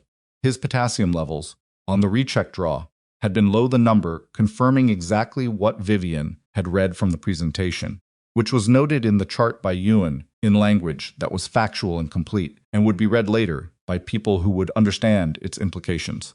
At 4:12, Vivian's phone buzzed. Captain Dana Merritt. Text. Authorization complete. File cleared for release. JAG officer will transmit to Coastal Pines admin by 600 as requested. Full service record. What can be discussed without active op classification. It's substantial, Vivian. She read the message twice. Then she typed back, thank you. She put the phone in her pocket and looked at the ceiling of the corridor, institutional tile, fluorescent lighting, the same ceiling she'd looked at in 100 different facilities, and tried to decide how she felt about the thing that was now in motion. She had made the decision in the parking structure. She had made it again when she called Merritt. She didn't regret it. But the thing about decisions made in motion, under pressure, was that they felt different when the motion stopped and you were sitting in a plastic chair at 4 in the morning with machine coffee and a man you'd once kept alive for 36 straight hours sleeping, fitfully behind a hospital door 15 feet away. Rourke appeared from somewhere. He'd been making calls, she assumed, the quiet logistics of someone managing a situation across multiple dimensions, and sat in the chair. Hargrove had vacated when he went to check on Wills. File clears at 0600, Vivian said. I know. Merritt copied me. Of course she had. Vivian hadn't asked Merritt to do that, but she wasn't surprised. Rourke's operational awareness extended into the administrative architecture of her own life in ways she'd long since stopped finding presumptuous. Aldridge, she said, after the room tonight. He went back to the administrative wing. He's been in there since. Rourke's voice was neutral. He's not sleeping. He's building something. Yes. State Nursing Board complaint. Still live. That one doesn't freeze because of the Naval Records release. It moves on its own. She'd known that since she read his second text in the parking structure. State Nursing Board complaint was the piece of this that Aldridge had designed most carefully, the piece that operated outside the institutional hierarchy that Rourke's call to Ashworth could reach. A complaint to the state nursing board initiated a review process that was run by a regulatory body with its own procedures and its own timeline. And while the outcome of that review would be affected by the content of her service record, the existence of the review itself meant that her license was in a state of jeopardy that wouldn't resolve quickly. "How long does the nursing board process take?" she asked. She knew. 6 to 12 weeks for preliminary determination. Could be longer if he submits supplementary material. 12 weeks of uncertainty. 6 to 12 weeks of being a nurse whose license was under review, which was a fact that would be known within the facility. These things were never fully contained, and which would have professional consequences regardless of the eventual outcome. "Plan this part," she said. "Yes." Rourke was quiet for a moment. He's good at institutions. He understands how to use institutional processes as instruments. He used the HR review to get me off trauma. He used the board complaint to create an official record of his concerns. And he used the nursing board complaint to create a threat that operates outside the scope of anything we can counteract tonight. She said it without emotion, the same way she'd have assessed a tactical situation. Understanding the adversary's logic wasn't the same as conceding to it. "He's patient. He's also losing," Rourke said. "Not on the nursing board front. Not yet." "No, not yet," he paused. "But the file comes out at 0600.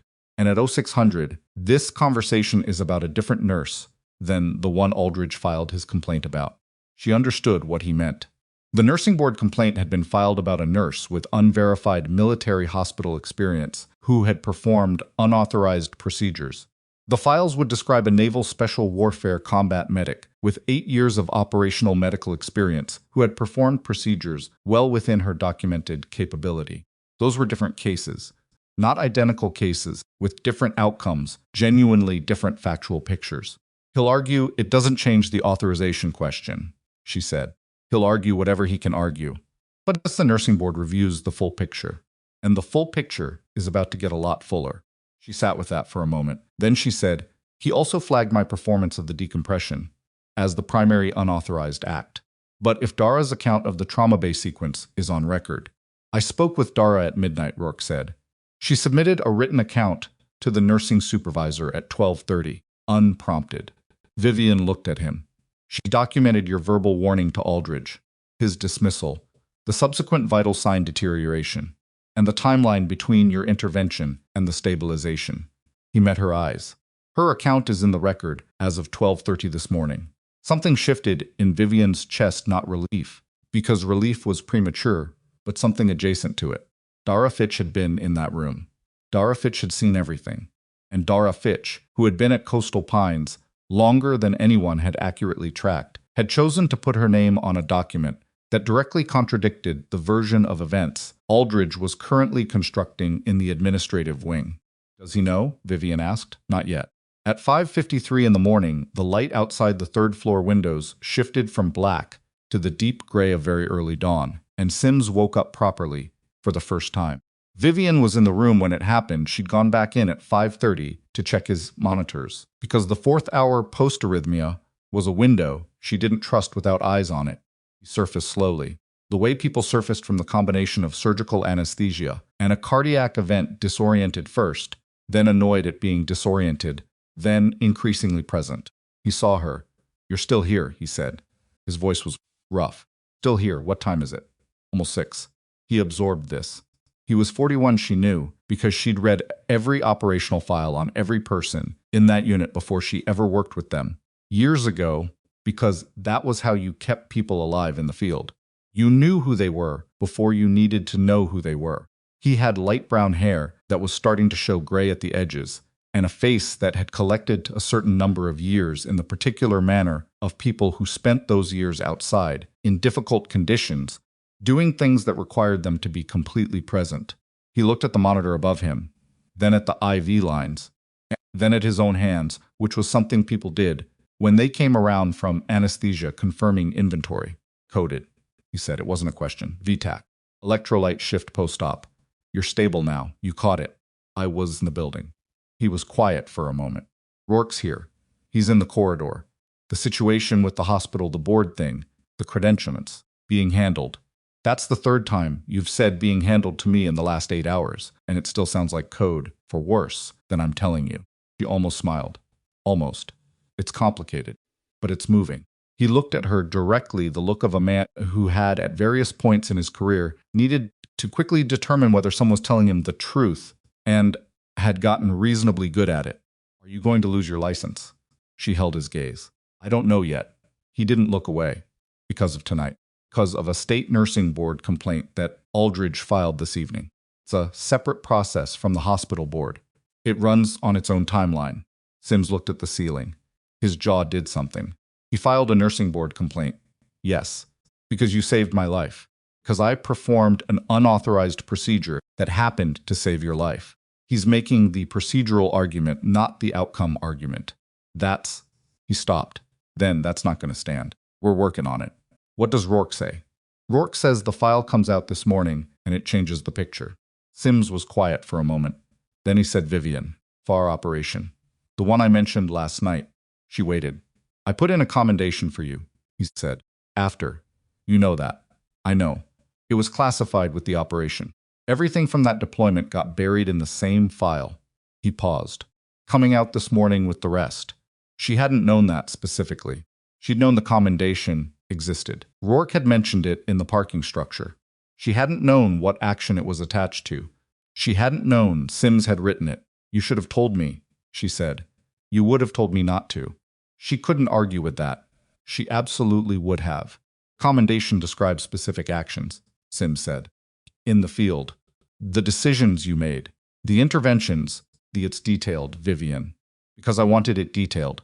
Because I wanted there to be a record of exactly what you did, in case there was ever a situation exactly like this one. He looked at her. I didn't know it would be this situation, but I wrote it as if I did. She sat with that for a moment, the weight of it, the particular feeling of someone having anticipated the need to defend you and done the work before the need arose. It was a strange feeling. Not comfortable, not entirely welcome, but real. Get some sleep, she said. I'll sleep when? Carver. She used his first name deliberately, which she almost never did, and he registered it. You had a cardiac event 4 hours ago. Sleep.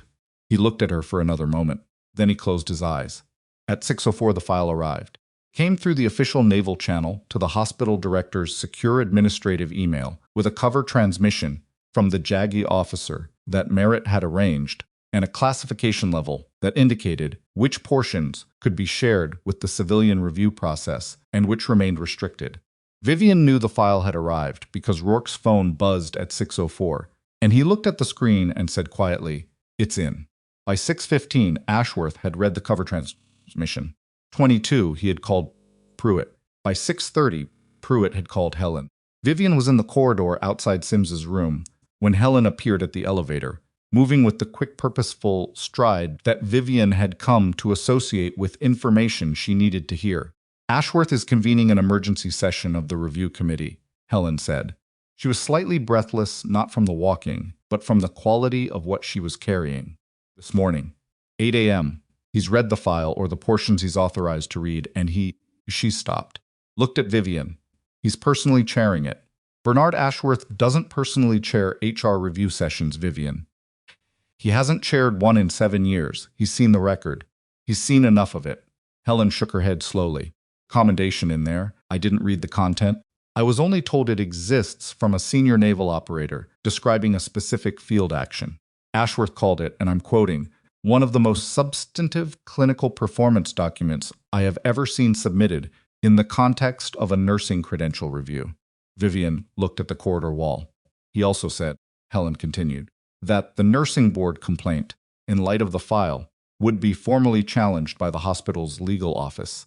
The institution is taking the position that the complaint was filed without full information and that the hospital has a responsibility to submit the corrected record to the review panel.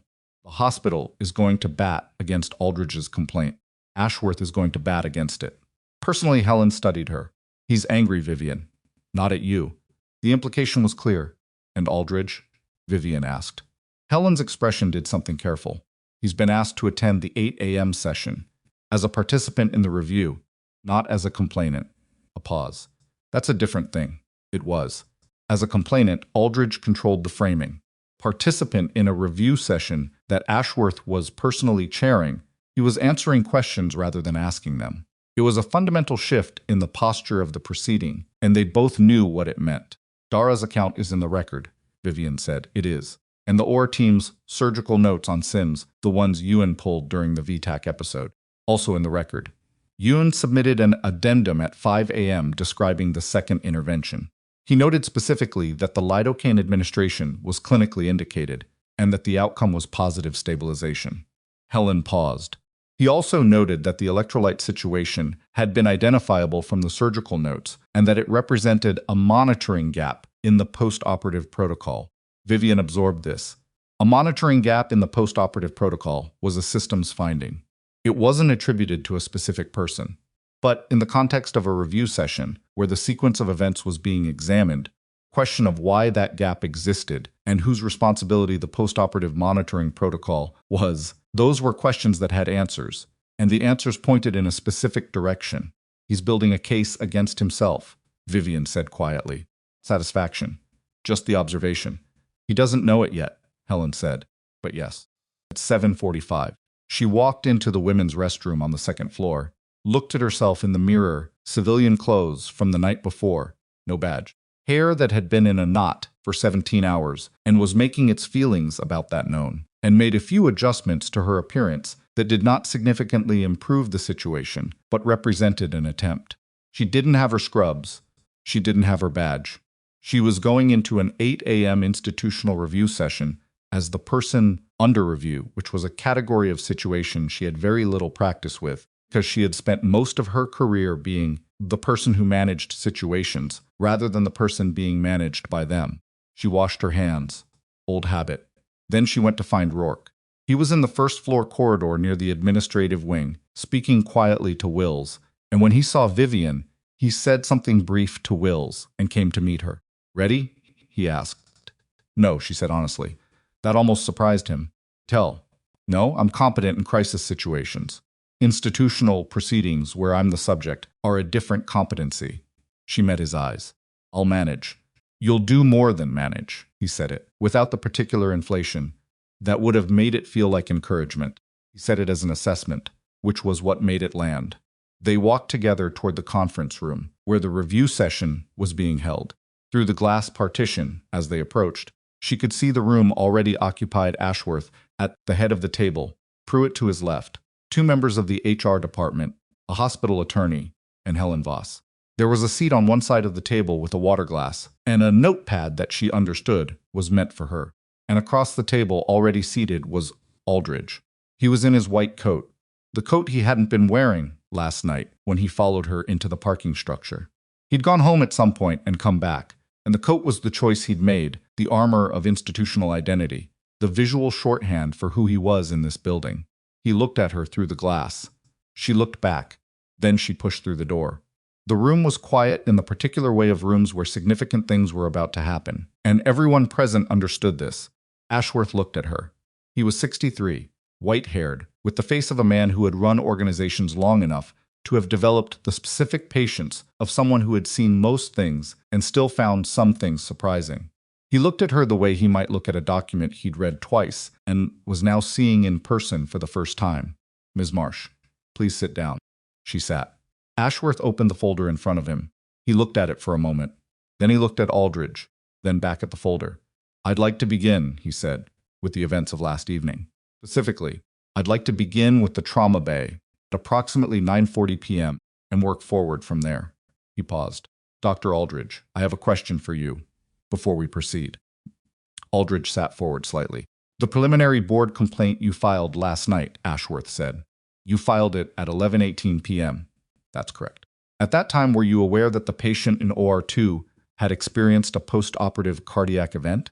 Aldridge's expression did something brief and controlled. "I was not. I became aware of the situation later. Cardiac event occurred at approximately 11:05. You filed the complaint at 11:18. Ashworth looked at him. "So you filed a formal complaint against the nurse who had, 13 minutes prior, successfully intervened in that cardiac event without knowing about the event." "I was not in the room for the cardiac event." "No. When you became aware of it, did you withdraw or amend the complaint?" Pause. "No." "Why not?" "The room was quiet," Aldridge said. The complaint addresses a procedural matter that isn't changed by the outcome of any specific intervention. Ashworth looked at him for a long, specific moment.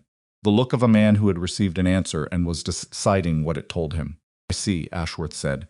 He turned to the next page of the folder, and Vivian watched Preston Aldridge's posture, the white coat, the forward lean, the assembled confidence of a man who had entered this room certain of his position begin, very slowly and very visibly, to change. Then Ashworth's assistant opened the conference room door and stepped in, leaning to speak quietly in the director's ear. Ashworth listened. His expression didn't change. He thanked his assistant, who left. There's been a development, Ashworth said. He looked at the room, then at Vivian specifically. It appears that a formal request has been submitted, as of 6:50 this morning, from the Office of the Naval Surgeon General, requesting a full review of the credential dispute and the circumstances of last evening's events. He paused. The request includes a specific notation that Ms. Marsh's service record, now partially released, indicates qualifications that the submitting office considers directly relevant to the actions under review. He set down the document. The notation, he said, also includes a flag that I want to read aloud so that the record of this meeting reflects it accurately. He picked up the page again. States, the actions performed by Ms. Marsh on the evening in question fall within the documented capability range of her service classification. The Naval Surgeon General's office requests that the review committee consider whether the institutional circumstances that led to Ms. Marsh operating outside her official clinical authorization rather than within it represent a failure of institutional process that requires its own examination. The room was very still. The institutional circumstances that led to Ms. Marsh operating outside her official clinical authorization rather than within it. Aldridge understood what he'd just heard. She could see it. The color of his face shifted by a degree that was small and significant simultaneously. The complaint he had filed was no longer the sharpest document in the room. Question that had just been placed on the table, not by Vivian, not by Rourke, but by the Naval Surgeon General's office in official correspondence, which now lived in the record of this proceeding, was why Vivian Marsh had been operating outside her clinical authorization in the first place. And the answer to that question had a name. Ashworth looked at Aldridge. Didn't ask the question yet. He didn't need to. The silence did it for him. The silence in that conference room had a texture to it.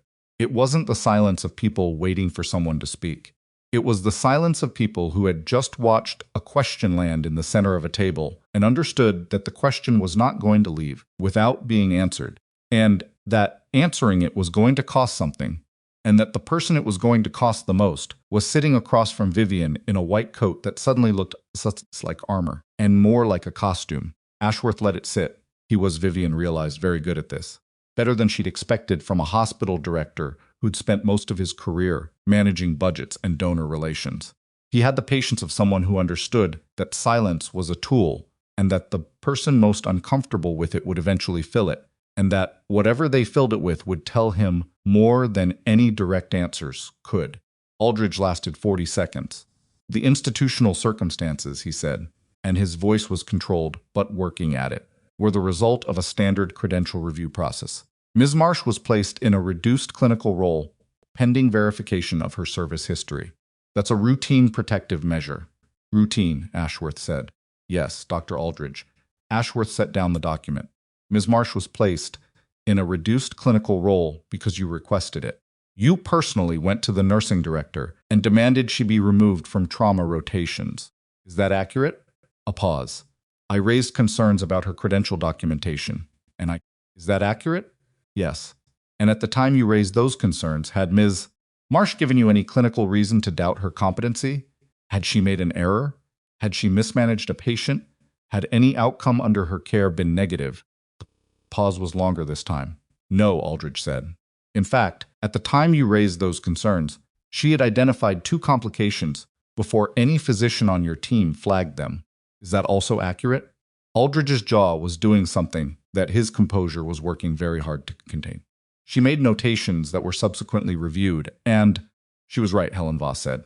Not loudly, not unkindly, just factually, from her seat to Ashworth's right, in the voice of someone who had decided that this was the moment for plain language. Both times. She was right. Aldridge looked at Helen. Helen looked back. Ashworth moved to the next page. I'd like to address the events of the trauma bay specifically. Approximately 9:40 p.m., Ms. Marsh verbally identified signs consistent with tension physiology in the patient. Dr. Aldridge, you were present for that statement. I was. And your response was to tell her she was off the case. She was not authorized to be in the trauma bay at that point. The HR review had... She was in the building, Ashworth said. She was in the building. She was standing in your trauma bay, and she told you the patient was developing tension physiology, and you told her she was off the case. He looked at the document. Approximately 90 seconds later, according to the monitor record, the patient's blood pressure dropped to 54 systolic. Silence. The monitor record is timestamped, Ashworth said. The nursing tote submitted by Nurse Dara Fitch at 12:30 this morning include a timestamped account of Ms. Marsh's verbal warning and your response to it. The timeline is clear. He set down the page. So I want to ask you something directly, Dr. Aldridge, and I want an honest answer, not an institutional one.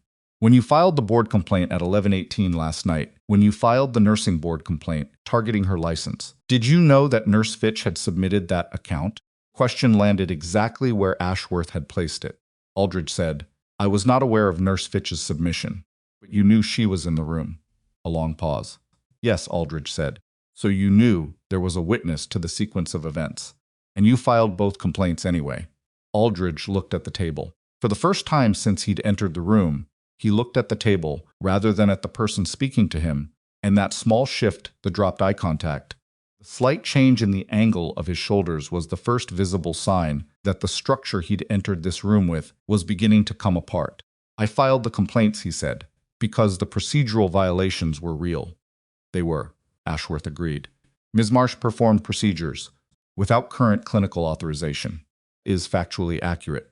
But the Naval Surgeon General's office has asked us to consider why she was operating outside her authorization rather than within it. And the answer to that question, which is documented in this record, is that you removed her from clinical authorization based on credential concerns that have now been substantially resolved by the release of her service file.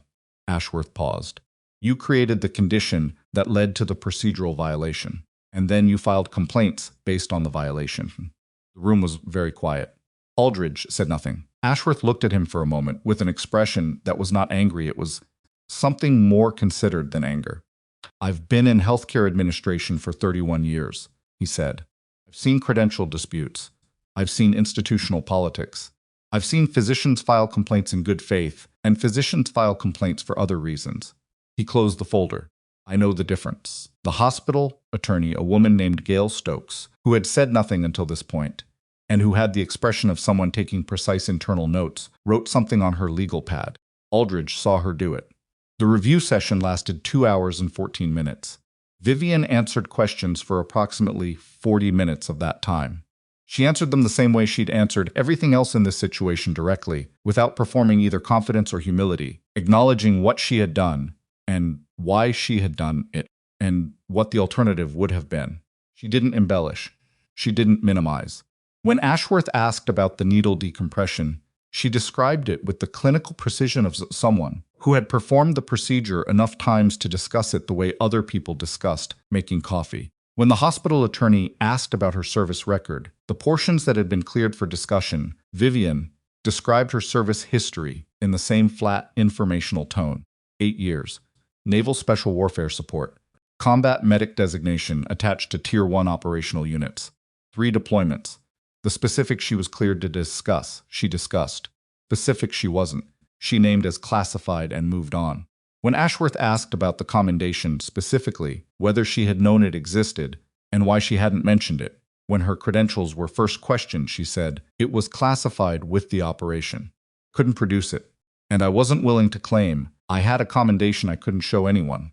Ashworth looked at her for a moment when she said that. Something in his expression settled. At 10:23 a.m., Ashworth called a brief recess. He and the hospital attorney stepped out together. Pruitt stayed at the table and looked at his hands. Helen looked at Vivian. Aldridge looked at nothing in particular. In the 10-minute recess, Vivian went to the window at the end of the conference room corridor and looked out at the hospital grounds, a parking structure, a service road, strip of coastal grass at the edge of the property that moved in the morning wind. The sky had gone from gray to the pale flat blue of an October morning in the low country. Somewhere in that building, Carver Sims was sleeping. Rourke was in the building. Hargrove was in the building. Boone was at Kowalski's house, probably still sleeping, unaware that his refusal to follow a heel command had been, in some oblique way, the first visible crack in the story that Aldridge had been trying to tell. She thought about that for a moment. An 11-year-old retired dog who had done his work faithfully and been adopted by the man who'd handled him and who had, on a Tuesday morning, walked into a hospital corridor and known something that none of the humans around him had been given the context to see. She wasn't sentimental about it, but she wasn't unmoved by it either. She was still at the window when Rourke appeared beside her. He'd been somewhere in the building running the logistics of a situation that had been operating on multiple levels some simultaneously all night, and he looked like a man who had also not slept and was functional regardless. "How is it going in there?" he asked. "Ashworth is thorough. And Aldridge?" She thought about the table, the dropped eye contact, the white coat that had stopped doing what it was supposed to do. He's understanding what he built. Rourke was quiet for a moment. "Sims is awake again. He wants a status update. Tell him it's moving." He'll say, "That's code for worse than you're telling him." Tell him it's actually moving, this time. Something that wasn't quite a smile crossed Rourke's face, the same complicated expression she'd seen in the waiting room the night before. Too layered for a simple name. "There's a JAG officer coming in at noon," he said, officially, to ensure the Naval Records Review is conducted correctly. Unofficially, to make sure the institutional process doesn't cut corners. Yes, Ashworth won't cut corners. No. But having the JAG officer present means nobody can claim later that the naval interest in the proceeding was informal or suggestive rather than official. He paused. Aldridge's attorney, he's called one, apparently, from a firm in Columbia, is coming in at 1. She absorbed this. He's going to fight the board finding. He's going to try. His attorney's argument will be that the procedural violations stand regardless of context, and that the institutional critique from the Naval Surgeon General's office is outside the scope of the HR review. Rourke looked at the window. He's not wrong that it's a credible argument. But the nursing board complaint is the piece that's going to be hardest for his attorney to defend. Because the nursing board complaint was filed on the basis of fraudulent credential representation, and the service filed directly, specifically, and comprehensively refutes that representation. He paused. Gail Stokes has already contacted the state nursing board. The hospital is submitting the service record as a formal response to Aldridge's complaint. That response will be the first document the board review panel reads. The nursing board complaint had been his sharpest instrument, the one designed to operate outside the institutional hierarchy, the one that threatened her ability to practice medicine anywhere in the state, and the hospital, under Ashworth's direction, had turned that instrument around. He's going to lose the nursing board complaint. Always going to lose it, once the file was out. Rourke looked at her. He filed it before the file was out, because he was trying to create a fait accompli, a formal complaint on the record, before the record could be corrected. It was a reasonable tactical move given what he knew at the time. And now he's attached his name to a formal accusation of fraudulent credential representation against a Naval Special Warfare Combat Medic, against a Naval Special Warfare Combat Medic who has a commendation written by the senior operator currently recovering from surgery in the same building where his complaint was filed. Rourke said it without inflection. Yes. Ashworth came back into the conference room at 10:42. He sat down, opened the folder again, and looked at Aldridge with the specific expression of someone who has made a decision and is prepared to communicate it without ambiguity.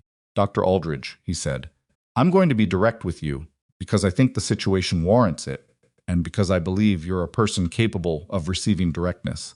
He paused. "Your clinical skills are not in question. Your record at this institution, prior to this situation, is strong. You are a competent surgeon." Aldridge sat very still.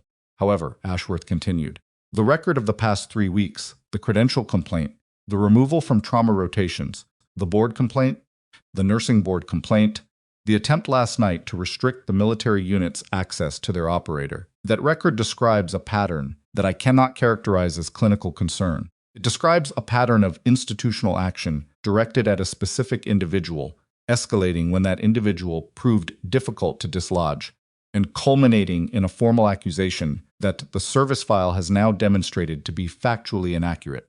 Aldridge said. I acted in good faith, based on the information available to me. The information available to you included 2 instances of her correctly identifying patient complications before your team did. 1 instance of her verbally warning you about a critical developing condition that you dismissed, and 1 instance of her performing an intervention that kept a patient alive through your surgical procedure. Ashworth's voice remained even. The information available to you was not ambiguous. It was simply not the information you wanted. The hospital attorney was writing steadily. Aldridge's attorney had not yet arrived.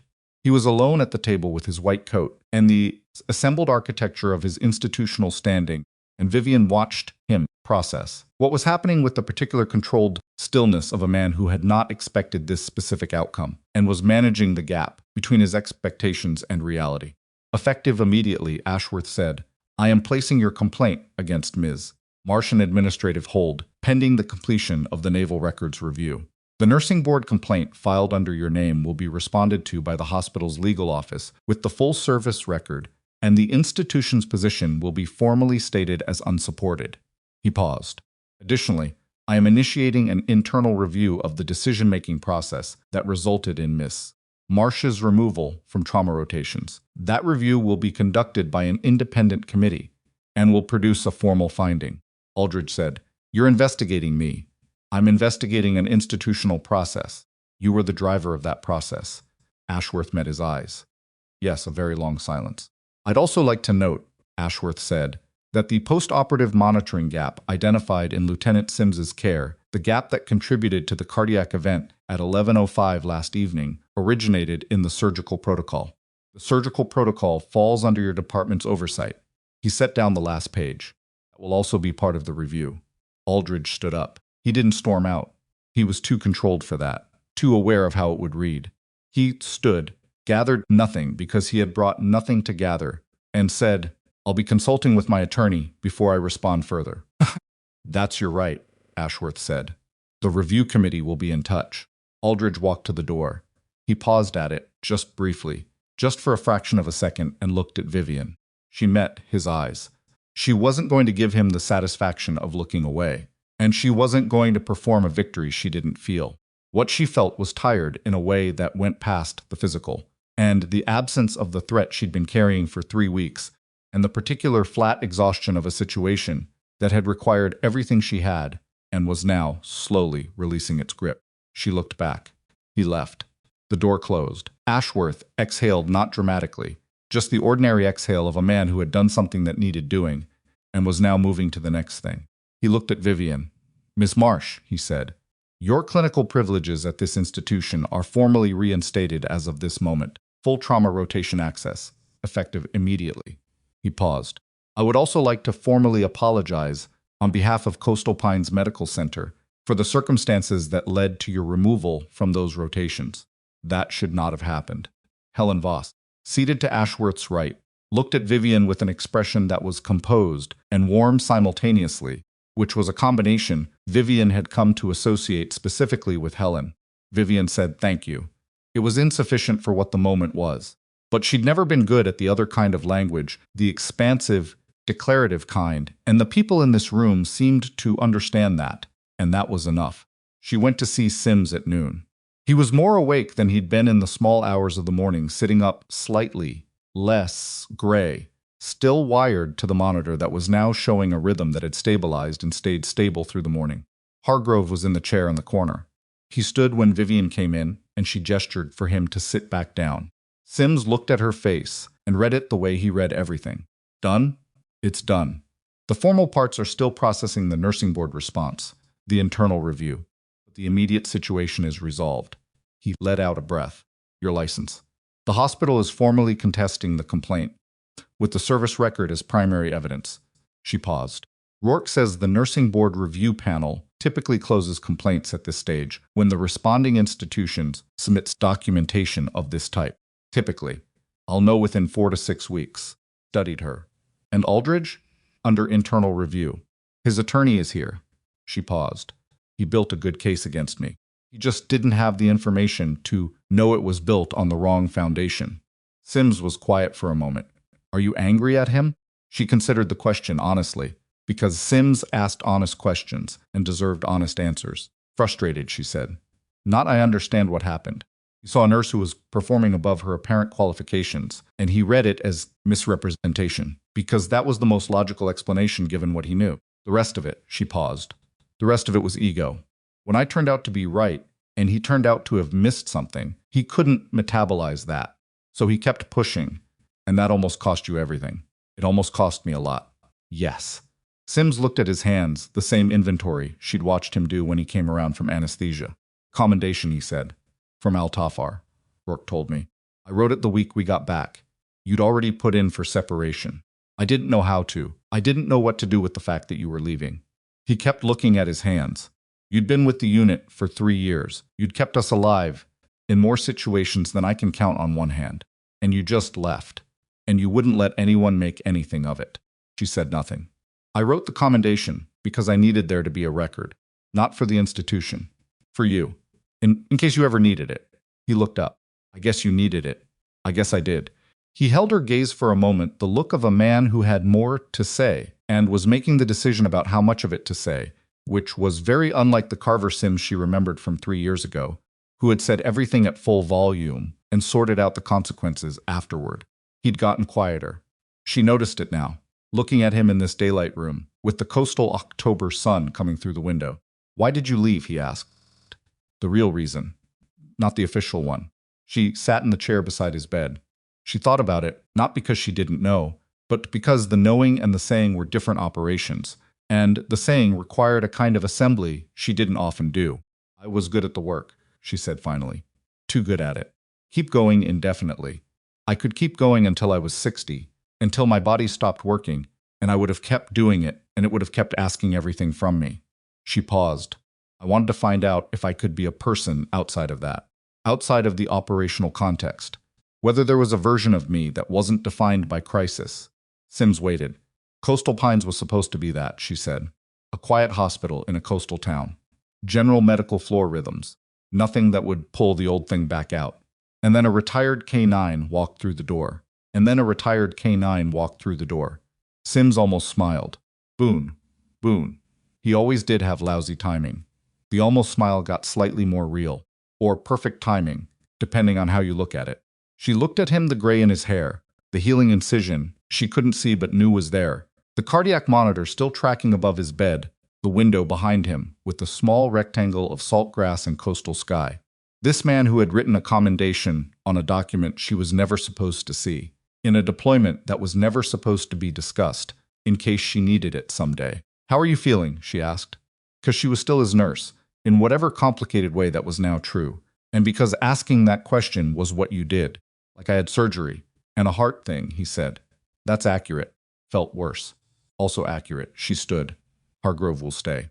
Rourke's here until you're cleared for transport. Probably another 3 days. And you? She paused. I'll be here, she said. The formal findings took the shape that Ashworth had outlined over the days that followed. The Internal Review Committee convened that Thursday, chaired by an independent medical ethicist brought in from a university hospital in Columbia, and over the course of 4 working days it produced a 73-page finding that documented the sequence of events with the particular thoroughness of an institution that understood it was generating a document that would outlast the individuals involved. Vivian read it in full when Ashworth sent it to her, not a summary, not a highlights version. Full thing. It was the kind of document you read when you needed to understand exactly what had been done to you, and by whom, and why, not because the understanding changed anything, but because the understanding was itself a form of repair. Finding confirmed that Aldridge's original credential concern had been raised without documented clinical justification, that there was no patient care incident, no performance error, no specific flagged event that had initiated the process. The concern had been raised, the document stated carefully, following a series of instances in which Ms. Marsh had demonstrated clinical competency that exceeded the level visible in her disclosed background. This was noted as the initiating condition. The finding also confirmed that the complaint had escalated in direct correlation with Ms. Marsh's demonstrated competency that each time she had been correct about a clinical situation, the institutional pressure against her had increased rather than decreased.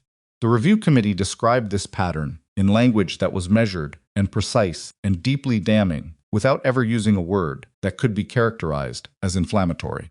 Aldridge's formal response, submitted through his attorney, argued that the procedural concerns remained valid, regardless of the surrounding context. The review committee addressed this argument in 4 paragraphs and concluded that while the procedural concerns were technically accurate, their initiation, escalation, and ultimate formalization as nursing board complaints were not supported by good faith clinical rationale and constituted an exercise of institutional authority in a manner inconsistent with the hospital's own standards of professional conduct. The last page of the finding contained the formal determinations. Aldridge was removed from his position as Chief of Trauma Surgery. He retained his surgical privileges. The finding was careful to separate the conduct question from the competency question, which Vivian thought was the correct call, even though some people in the building would disagree. But his leadership role, his committee positions, and his authority over nursing staff assignments were all suspended pending formal review by the state medical board, which had been notified by Ashworth's office. The nursing board complaint was formally closed. The board's response arrived 10 days after the hospital's submission of the service record, a letter that described the complaint as unsupported by the evidence and noted that no finding of fraudulent credential representation had been made. The letter was 2 paragraphs and signed by the panel chair, and Vivian read it 3 times in her car in the parking structure, where she'd made the call to Merritt 10 days earlier. And then she folded it and put it in her bag and sat for a few minutes not doing anything in particular. She wasn't the crying type.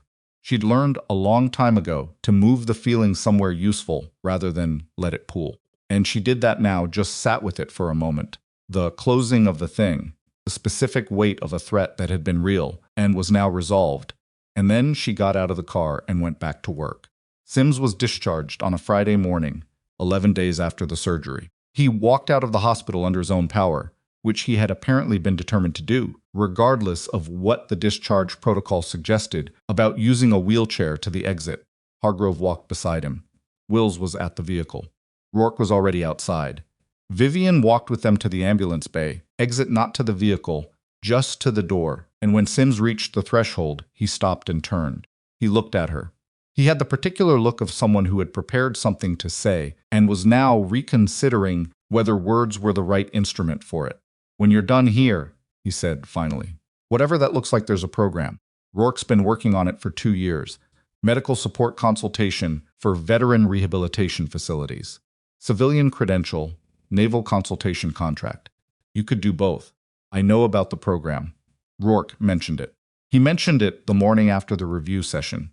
Sims almost smiled. He doesn't waste time. "No, think about it." "I am thinking about it."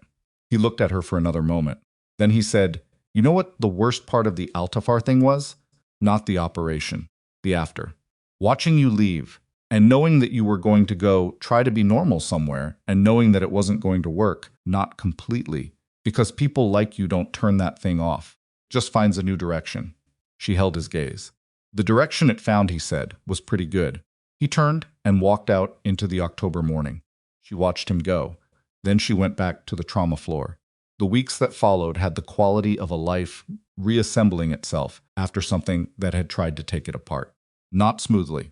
Not in the way that resolutions happened in stories, where the ending tied everything up and the pieces fell into clear arrangement.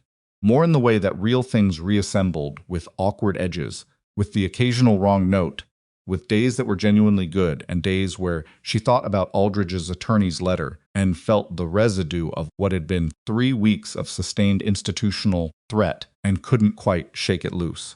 She went back to trauma rotations the Monday after her privileges were reinstated. Dara Fitch was on the same shift. They worked together for 8 hours without discussing what had happened, which was, Vivian had come to understand, Dara's particular form of solidarity, not the kind that required articulation. The kind that showed up, did the work, and let the work be the statement. At the end of the shift, as they were both at the nurse's station doing final chart updates, Dara said, without looking up from her screen, "You're good at this." Vivian said, "Thanks." Dara said, "I've been here 22 years. I've seen a lot of people good at this." A pause. "You're different," Dara said. "Not better. Different. Like you see the patient before you see the case." Vivian thought about that. "I had a long time in situations where the case was someone's teammate. she said. You don't see cases when it's a person you know. Dara nodded slowly, still looking at her screen. That doesn't go away when the patients become strangers. No, Vivian said. It doesn't. They finished their charts and went home. Kowalski brought Boone in for the follow-up examination 6 weeks after the initial visit.